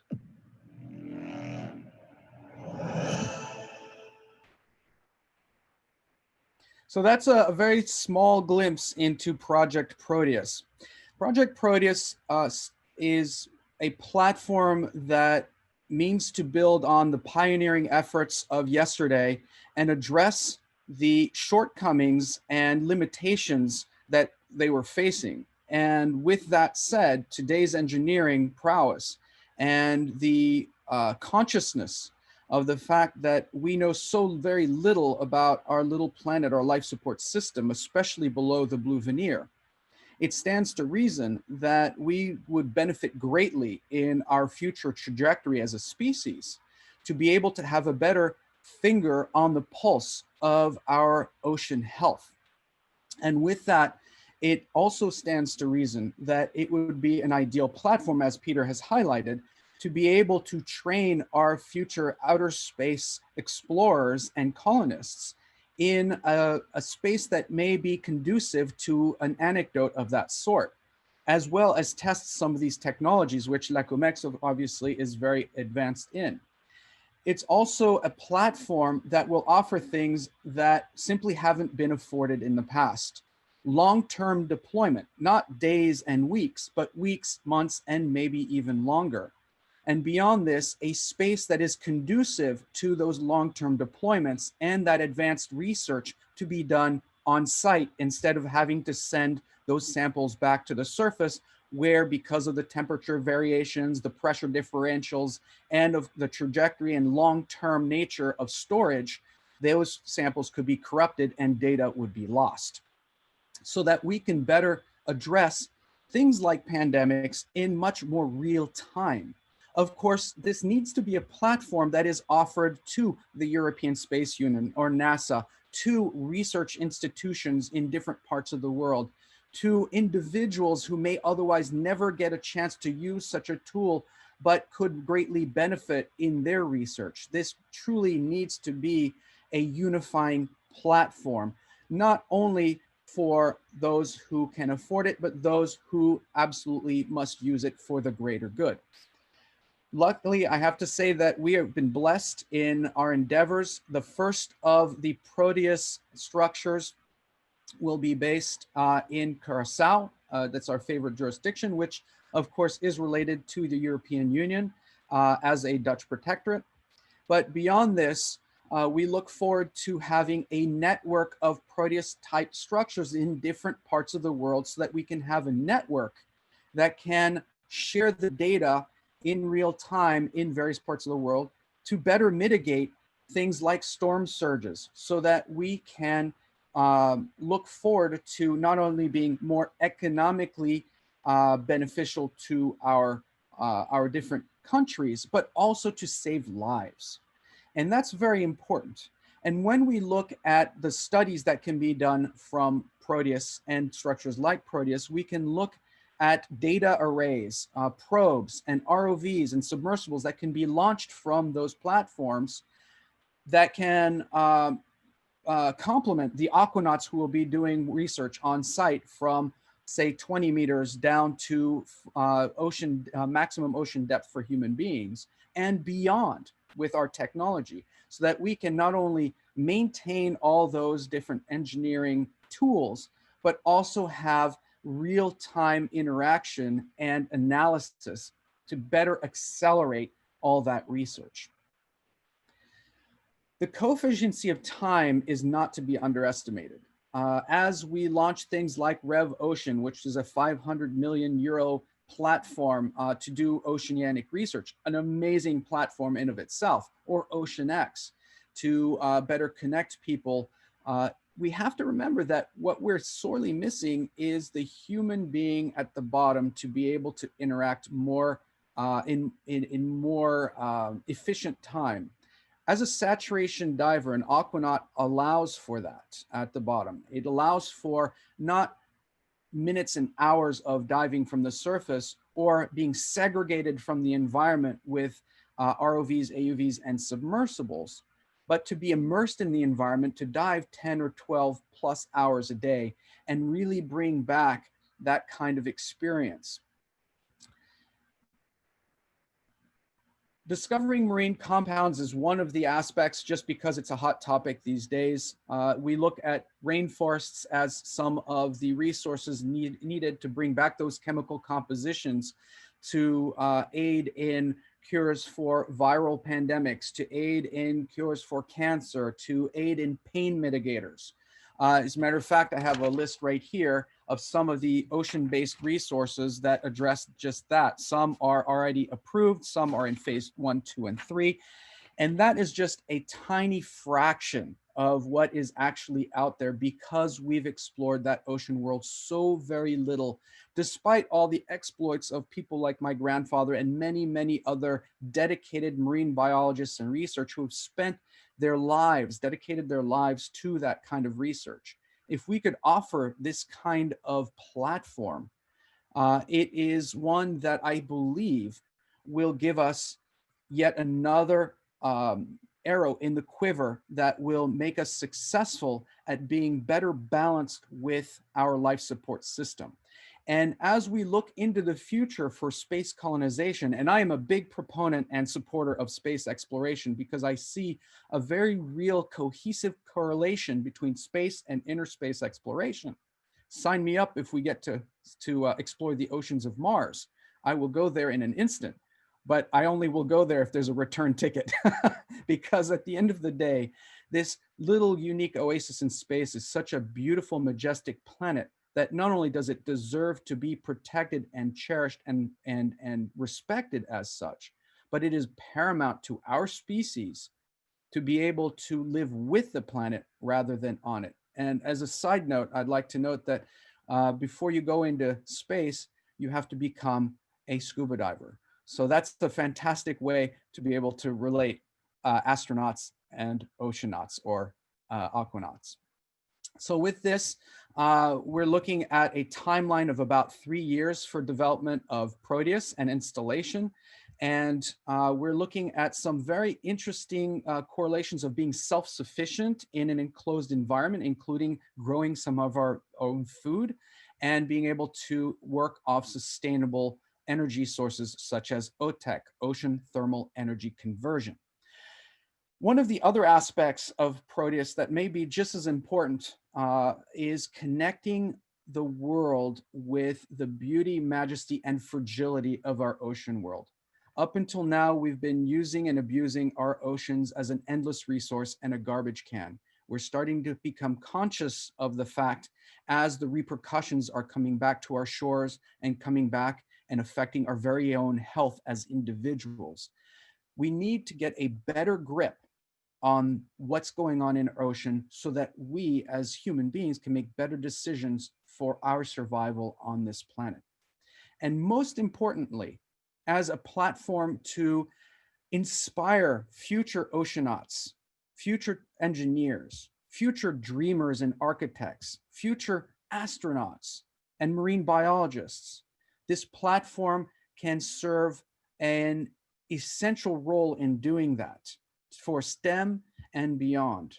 With 16K throughput, with the modularity of what Proteus offers, we will be able to connect human society with what we've always had in our aquatic backyard, a majestic, beautiful, and unique oasis, a life support system, a natural resource bank account, and one that we need to connect better with. Something that my grandfather had said in 1956, many years ago, is that for most of history, man has had to fight nature in order to survive. And in this century, we're beginning to realize that in order to survive, we must protect it. And with that, it is no less important. As a matter of fact, is very revealing in today's world how fundamental that statement was. So I thank you all very much. I'm sorry, I don't know if I went over time or not, but thank you for letting me share this project and my screen for a few moments and to share some time with you.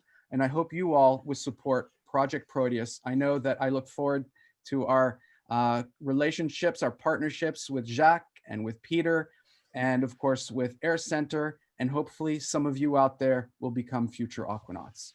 Thank you. Thank you very much, Fabien. It was a very interesting presentation and very inspiring presentation, as all the others. Regarding the questions you put to us regarding the biotechnology, the huge potential of new discoveries in this enormous ocean we have surrounded. It's in fact something that deserves our attention, and especially in the times where we are surrounded by huge challenges regarding our planet and the problems we are confronted. We need your type of inspirations and your kind of work to try to solve most of these problems. And one of the things that is a priority for sure is the ocean literacy, is to show the oceans to the world and how important they are. Regarding your Proteus project. It's a very interesting and important project. In my career, I have the opportunity to dive in a submersible here in the Azores. We have Fundação Rebikoff headquarters here in Fayal Island in the Azores, and I have the opportunity to dive 2 times in the submersible to 900 meters depth. And for me, was an experience that I will never forget. But something that surprised me is also the fact that it's completely different to be there instead of maneuvering at the surface ROV or some kind or other kind of equipments. It's very different to be there, and the observation we can do in loco is completely different. Well, I think we have some questions. I ask probably José to help me on this. We have a question for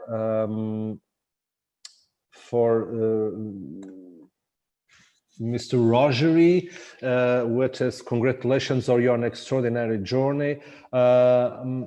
Are there regions of the world near the coast where it is allowed to set up a house underwater? Where are we in Europe? This is the first question, and I can put one question now to Peter Weiss, and you can ask them, and we can go in front. The questions to Peter Weiss were, what was when the lunar space station will be deployed? And the second question is, the lunar station will allow astronauts to land on the moon and come back to the station? This is a question from YouTube. And another question to Fabien. How is life underwater? How long did you stay outside the underwater station? Well, I think we can start with Jacques Rougerie and Peter and at last Fabien.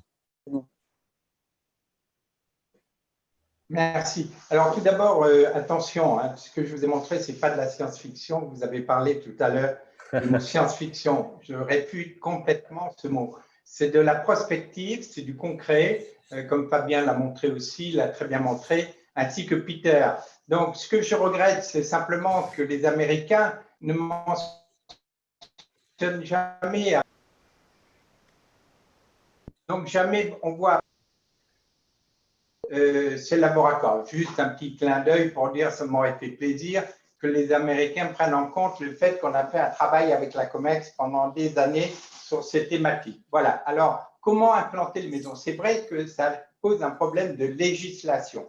Quand avec Henri Germain Deleuze, on avait implanté Hippocampe au large de Marseille, je peux vous dire que ça a été très simple. On a demandé au préfet, il n'y a pas de législation, on a été autorisé à implanter cette maison, mais c'était une maison momentanée, c'est-à-dire qu'elle n'était pas définitive. Ce qui est intéressant, c'est comme l'a expliqué Fabien, c'est qu'on puisse implanter des unités permanentes sous la mer sur de longues durées, soit à Monaco, soit un peu partout dans le monde. Donc le problème, c'est le vide juridique de la législation. D'autre part, il faut être prudent, parce qu'on ne peut pas implanter n'importe où les maisons sous-marines, et Fabien et Peter le savent, c'est-à-dire que la houle, la mer, c'est quelque chose de fascinant, mais c'est en même temps une réalité pragmatique du fait qu'il y a de la houle, il y a des vagues, il y a des courants, et ainsi de suite. Donc, il faut être dans des zones protégées pour faire ce type d'expérience, pour justement ne pas tomber dans la science-fiction, mais faire que le rêve se réalise, et il faut que ce rêve se réalise le plus vite possible, comme le projet de Fabien. On est dans une période où l'océan est pour l'humanité dans ses grands enjeux et il faut poursuivre cette œuvre de Cousteau, du commandant Cousteau, de ces unités sous la mer. Donc voilà, la réponse, elle est vaste pour dire où on peut implanter des maisons sous-marines. Il faut être dans des zones protégées, bien entendu, où il y a une législation qui est compatible avec l'implantation permanente sous la mer. Par exemple, à Monaco, c'est complètement compatible. Aux États-Unis aussi, puisqu'Aquarius est permanent au large de Key Largo, mais en Australie aussi, il y a une maison sous-marine qui est permanente. Au Mexique, Il y a eu une maison sous-marine qui a été momentanément installée, mais ils envisagent de mettre une nouvelle maison sous-marine en permanence. Donc voilà la réponse que je peux apporter. Merci, Jacques Rougerie. Merci beaucoup pour votre réponse. Peter, I don't know if you hear the question. Yeah, I heard it. The question was when the Lunar Gateway will be launched or installed. I must say this is not a very easy question because, like many space projects, there's some date given, and normally it's always shifting normally backwards. The current date is 2022, so in 2 years basically. The first modules are under construction in the US. I don't know if you can remember the architecture, but it was like a long sausage. If I can say, the first part is already under construction in the US. The contract is already out. The contracts for the 2 European modules are also already out. So they are quite speeding up in order to complete the gateway. So normally first launch 2020. Normally the end of construction 2026. Having said that, it might be that thing is getting bigger and bigger over the time. The second question you asked was, is this infrastructure in lunar orbit supposed to help missions on the surface? Yes, of course. I forgot to mention that. Indeed, the idea, you must understand, the gateway is something like a base camp. Like if you want to go to Mount Everest, you have a base camp which is easily accessible, and from the base camp you can do missions on the surface. Right now, what they want to do is they want to go to the lunar South Pole in the frame of missions that are called Artemis. That NASA is right now working on. And the objective of Artemis is bringing astronauts back to the moon in 2024. So the first return to the moon should be in 2024 with American astronauts, also including female astronauts, which is very nice. What's happening after that is obviously not so clear now. And also, I must say that the 2024 date might be very much dependent on the US presidency. But to reply to your question, yes, indeed, the gateway is the stepping stone to go to the surface, and then maybe in the future also some station and permanent installation will be there on the lunar surface. I very much hope that this all is not happening in the Apollo style, that we are planting some kind of flag on the moon and then not returning for 50 years. That is also, by the way, a policy that Europe and the European Space Agency is very much pushing forward, is to find a sustainable way to go back to the moon, meaning not only making it an issue of one agency and one country, but making it an issue of many countries, like the International Space Station, and including other actors like companies like SpaceX and maybe other companies with an X in the name, and other actors, universities, schools, whatever. Thank you, Peter. Thank you very much. And now, Fabien, how is life underwater? How long did you stay outside the underwater station? It's a good basic question, which if you look behind me, you can see the size of Aquarius with the aquanaut over this shoulder here. Each one of us dove 10 to 12 hours a day, sometimes 8 hours on our off days, because we knew that this was a very unique project out of Aquarius. Now, Aquarius, as you can see, is not a very large structure. It may seem that way on this angle, but it's only about in English, about 400 square feet, which is less than 40 square meters, maybe 37, 36 square meters internal space, with a maximum capacity of 6 people. So it was conceived very efficiently spatially inside, and therefore it has its very strict limitations as far as offering significant research stations as well as comforts for life support for a long period of time. As a matter of fact, a side story, we lost our chiller, which is basically an air conditioner underwater, on day 3 for various reasons, including the fact this is a 30-year-old structure. So it's not state of the art anymore. And as with anything, maintenance is an issue, especially in a saltwater environment. And that almost made us abort this mission. And so to be able to tackle these challenges, we are conceiving, and Jacques has these amazing realistic concepts of being able to offer structures that are much larger, much more modern, much more conducive to living for extended periods of time. And in the interim, what we're looking at is something 10 times the size of Aquarius that is capable of housing a minimum of 12 people for a minimum of weeks, months, and maybe even longer. And in order to be able to do that, you have to be able to bring in all the tools necessary to do this, including, of course, a couple of science research stations that are state of the art, that are modular in nature so that you can upgrade them as needs be, to be able to envision staying at that particular location for not days and weeks, but maybe having the station there for years.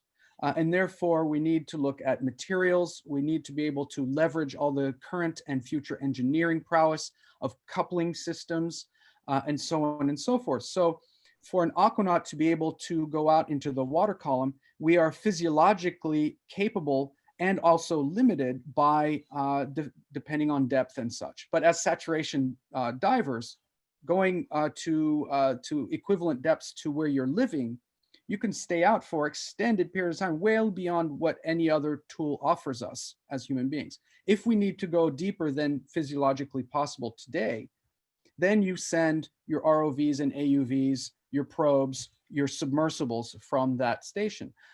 Proteus, as it's designed today, this is the main structure, will also have a little brother at much greater depths, at about 80 meters or so, depending on the topography.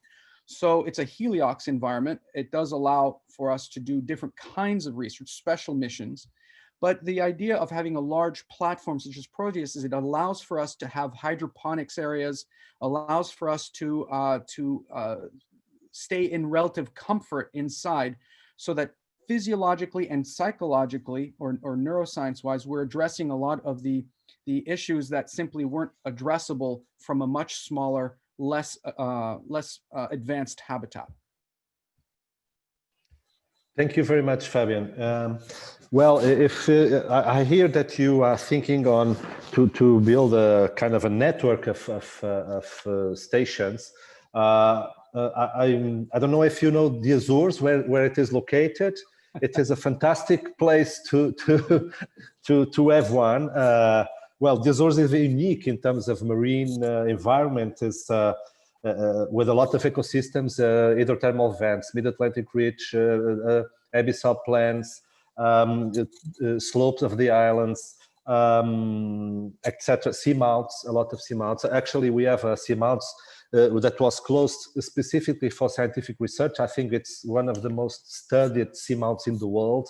It's very near Fayal Island. So if you think about this, we are very interested to support and give you some all the help we can to this. And I myself, I can be a volunteer to be on board. Well, I look forward to having these discussions. We've had initial conversations. That's all I can say. Azores is definitely a beautiful place, and we could certainly use your help. Peter's prowess with all his help in engineering, and of course Jacques' visions and experience, and all his experience as a pioneer. There would be, and many others, of course, in the Air Center and all that. So it takes a village to make these things happen. Okay. Well, before I pass to the next question, I would like to ask Rougerie because I was amazed with your creativity, with the forms of your architectures, and how the art can also inspire art inspire a long time the science and technology. And I see that your projects are also inspired in sea creatures and in the life forms, marine life forms. The first question is, why is that? And if you feel that this is an advantage to be inspired by life forms. And the second question was, what are the main problems? Well, we know that that the sea is in a very extreme environment, and the pressure is one of the problems, but also the fouling. Do you need new materials to avoid fouling on these underwater structures? What are the big challenges to build these structures underwater? Les créatures marines. Voilà. Bon, attention, le biomimétisme, c'est l'inspiration, c'est-à-dire le génie de la nature qui a su s'adapter dans de multiples problématiques environnementales à travers les millénaires. Donc, les différents animaux se sont adaptés à des situations extrêmes, bien souvent dans l'évolution de l'humanité. Le biomimétisme, c'est justement sortir de ces lignes directrices une démarche pour s'inspirer de comment s'inscrire durablement dans ces mondes dans lesquels on crée une architecture pour recevoir des hommes, et que ce soit sur Terre, c'est toute une recherche planétaire qui est en train de se faire. Quand vous êtes dans une zone désertique, vous ne pensez pas l'architecture de la même façon que si vous êtes dans une zone en pleine forêt tropicale en Amazonie, ou si vous êtes dans d'autres zones littorales à travers le monde. Donc, la biomimétisme, c'est l'inspiration pour s'intégrer le mieux possible avec les technologies actuelles durablement dans des sites. Voilà. Donc, le biomimétisme marin, c'est aussi cette inspiration. On ne peut pas, parce que le monde sous-marin n'a rien à voir avec l'architecture, avec les contraintes du monde terrestre. D'abord, vous êtes en troisième dimension. Vous avez la poussée d'Archimède, vous avez la pression. Ce sont des choses qui n'existent pas sur Terre. Donc, quand vous créez une architecture sur Terre, vous avez l'horizontalité. Vous avez les deux pieds bien ancrés dans le sol et vous avez votre point de repère qui sont les yeux. Et donc, vous construisez par rapport à quelque chose qui est terrestre. Quand vous êtes sous la mer, vous construisez par rapport à cette troisième dimension. Donc, il faut penser autrement. Il faut avoir une vision autre. Et d'autre part, ce qui est intéressant dans les maisons sous-marines, c'est là que j'aimerais échanger avec Fabien et avec Peter, c'est les maisons sous-marines sont pressurisées, c'est-à-dire qu'on équilibre la pression interne par rapport à la pression externe. Donc, ça veut dire qu'on peut trouver des formes extrêmement variées. À l'heure actuelle, les technologies de découpe des matériaux, que ce soit de l'acier, que ce soit de l'inox, que ce soit même des structures en béton, que ce soit des structures plastiques, peu importe les structures, ça coûte beaucoup, beaucoup moins cher qu'il y a à peine 5 ans, parce que l'informatique, les modeleurs vous permettent de faire des formes qui sont mieux adaptées. C'est un mode de vie aussi. Vous vivez sous la mer, vous n'avez pas la même façon de vivre, de vous positionner du corps. Quand regardez les astronautes dans un espace d'une capsule ou de la station ISS, l'ergonomie n'est pas du tout une ergonomie de votre maison sur Terre. C'est une ergonomie qui est complètement adaptée à un mode de vie. Donc, l'ergonomie d'une maison sous-marine ne doit pas ressembler à votre maison sur Terre. Vous vivez en harmonie avec le milieu. Et c'est ça, c'est toute cette démarche que nous avons fait, qu'on essaye d'apporter, mais il est difficile de faire cet ancrage parce que les ingénieurs qui travaillent là-dessus, je ne veux pas leur jeter la pierre, mais ils ne pensent pas comme ça. Très souvent, ils repensent comme des terriens à essayer de mettre une maison sous-marine comme des terriens sous la mer. Et c'est ça qui est dommage, et c'est ça le biomimétique. C'est l'intégration dans ce milieu au maximum. Et aujourd'hui, je peux vous dire que la technologie est là, les modeleurs, l'informatique est là pour créer des maisons bien sûr que Peter, je crois, l'a souligné tout à l'heure, il faut faire attention aux coûts, aux problématiques technologiques. C'est très complexe de mettre une maison sous-marine parce que c'est vrai que c'est quand même risqué. Donc, mais tous ces process, quand on les domine, on peut créer des architectures spécifiques à ces milieux. Donc, ils n'ont plus rien à voir. Et puis, n'oublions pas qu'il est important aussi de créer des déclics. Cousteau m'a fait rêver dans ces maisons sous-marines. J'étais tout jeune, c'était un déclencheur, le commandant Cousteau. Donc, il faut que ces maisons sous-marines soient des déclencheurs pour les startups de demain de cette Blue Society, de cette Blue Economy. Donc, il faut vraiment que ces maisons sous-marines s'apparentent à ce milieu et amènent la dimension du rêve sans être dans la science-fiction. Une fois de plus, on est dans la prospective et pas la science-fiction. Thank you. When I talk about science fiction, it was compared with the movies we see, but I know that there are a lot of progresses on all this, and it surprised me that how advanced these things are in real. I have a question to Fabien also, and after this two questions, I think. Est-ce que je peux juste rajouter quelque chose? Justement, puisque vous passez la parole à Fabien, moi, il me fait rêver avec son projet. J'aimerais participer à son projet pour l'accompagner dans son projet à lui, parce qu'il y a plein de choses à faire. Et puis, il a cette jeunesse, il a ce savoir, cette volonté de créer ça. Et je serais ravi de participer à ses côtés. D'être un simple équipier de Mérien, un simple équipier mérien. Okay, thank you. Well, Fabien, can Proteus be replicated or moved to another geographies? I think we already answered something related with this. How deep can Proteus go? And Proteus would accept visitors from researchers to tourists. How can researchers from Africa can apply to participate in the project? And after this, I have another question from Manela Bairros to Ms. Jacques Roger. She said that I was born in the Azores and I lived the best years of my life in Horta, the capital of the Sea of the Azores. Without doubt, Jules Verne takes an irreplaceable place in our imagination, especially for children like us who live on islands surrounded by the sea.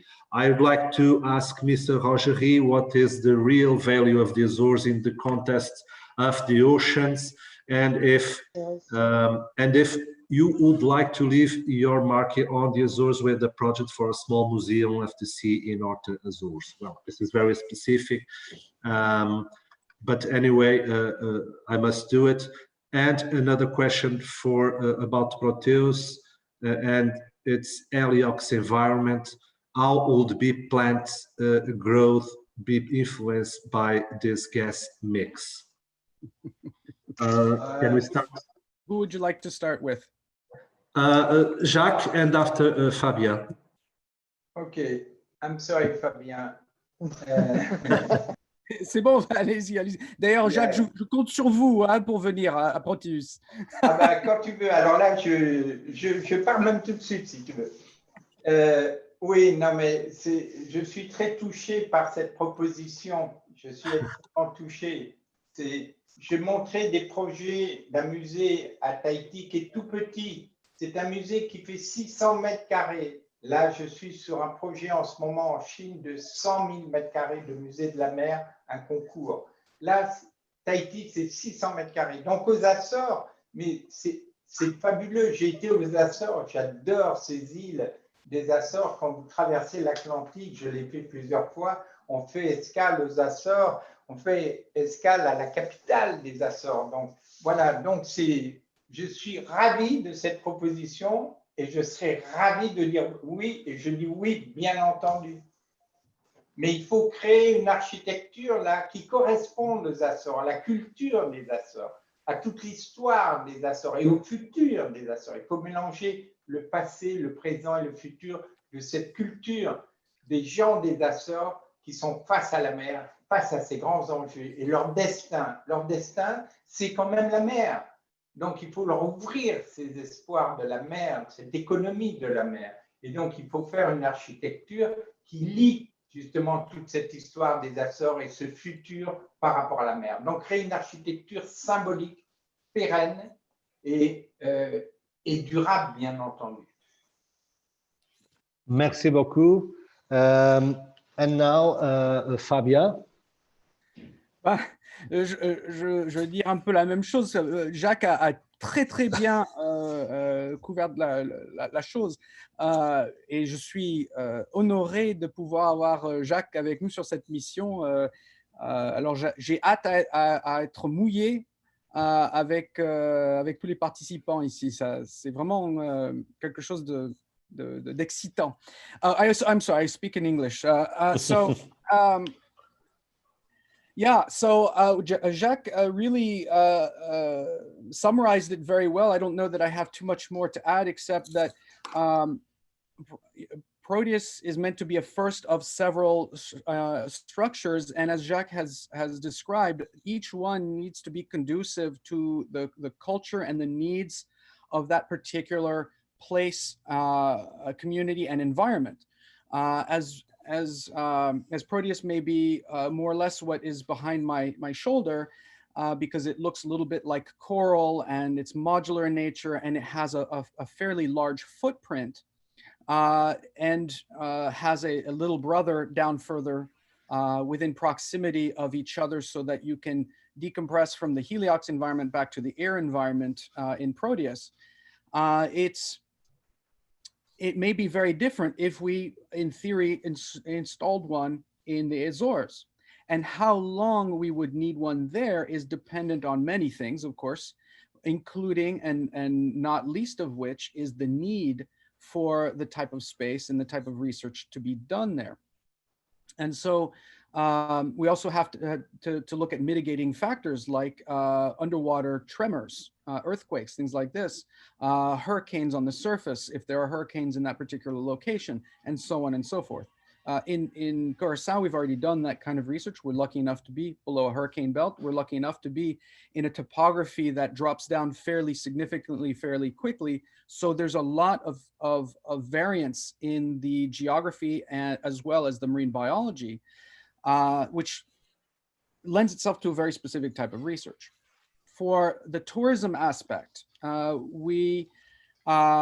these are research stations. These are extreme environments. And as such, you need special training to be able to work safely out of these environments. These are not one atmosphere vessels. These are multiple atmosphere pressure vessels. So you need to be able to have fairly extensive training, because when you commit to doing research at an underwater research station like this in an ambient environment, you are now committing to the bottom, because you are saturated. And as such, that brings about a whole bunch of different parameters, including safety and addressing issues as they come up, including medical issues and such, that you need to address on site, because bringing you to the surface is a very complicated endeavor and a very dangerous one in many ways. So, especially if you're compromised in a medical, on some medical issue. So for Proteus, there will be a medical bay that doubles as a hyperbaric chamber, so that you can shuttle different groups of researchers in and out without interrupting the research that's happening on site with the other groups. That also precludes any kind of tourism to this place, any kind of significant tourism to this place, because it's very disruptive to the kinds of research that are done and potentially dangerous to the visitors themselves. So again, you need to have a vetting process to be able to do any kind of thing like this. However, in the plan of the project is an infrastructure of fundamental importance for public engagement and entertainment centers that would allow for a virtual platform that would give a virtual experience of what it's like to be at a place like a Proteus or an underwater habitat, so that you can have this experience in the comfort of one atmosphere, meaning the thing that we're all used to on land, and give an interactivity that is satisfying to the average person who will probably never become a scuba diver. There are only 3 million scuba divers, licensed scuba divers worldwide, of which very few are actually active. So it's highly doubtful that someone will train to be a scuba diver just to come and visit for 47 minutes or less. And there's a very specific reason for 47 minutes. To answer that last question about growing food in a heliox environment, the heliox environment is only necessary in a deeper water habitat. And as such, that deeper water habitat, and I said it was a little brother, would be much smaller because it's for special missions. It's also very expensive to run heliox in general. So we have to be very cognizant of the fact that that special environment is for those special missions. For Proteus, we want to run it on an air environment as much as possible because it allows for a much wider breadth of research, a much wider breadth of people who can participate. And it allows for an efficiency in terms of economics. And that environment itself will be conducive to growing foods and things like that. Now, if we look at past experiences, whether it's on our own physiology where our hair grows faster because of 3 atmospheres, or because, or other things like cuts and contusions heal faster because of that hyperbaric environment. We can also summarize, and we can base ourselves on some of the previous research that things may grow faster given the right environment internally, lights and things like that, full spectrum lights. And so we can experiment with this. The short answer is we don't know what our capabilities are, because as far as I understand, those long-term types of research haven't been done at underwater habitats before, just simply because of the limitations of previous habitats of days and weeks of research, not months and beyond. So that's one of the experiments we'll be doing. And that could be very useful to space colonization as well. Thank you, Fabien. I think you were very clear about this and technological limitations and all this and those projects. Well, unfortunately, we are finishing our time. We are a little bit late, delay. So I will be. It's very difficult for me to make some conclusions of all these talks. And I will be very brief. First of all, it was a pleasure to hear your visionary ideas and your visionary work. It was fascinating, the things you are working on and the things you are doing. And I think this was very inspiring for all the people that are listened us on remote areas in the world. We learn about how space and the sea are more or less linked in terms of technological developments, and also how space and sea projects are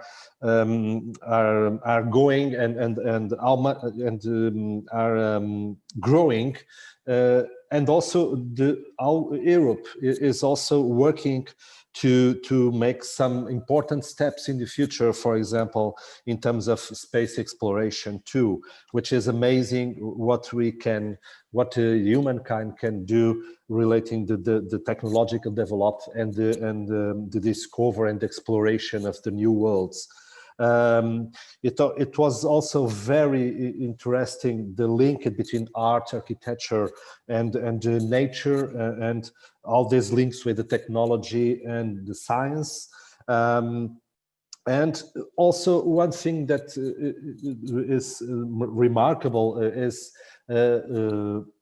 how that we don't know much yet about all this, the sea and the space, and and we can say that there is a potential of discover, a huge potential of discovery outside, that is something that the new generations to come must be inspired to discover.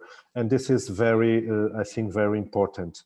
I think your talks were, in fact, an inspiration for the new generations, and only them can can work to resolve, unfortunately, most of the problems we have in front: climate change, the plastic in the oceans, etc., etc. And we hope that these problems can be resolved by the new generations with knowledge, along with the science and technology. This on the only way I think we can resolve and most of these problems, and I think they are more aware after your talks about their role in the future of our planet and in the future of humankind. Well, I don't have much to say more. Thank you again for your contributions and for your interesting talks.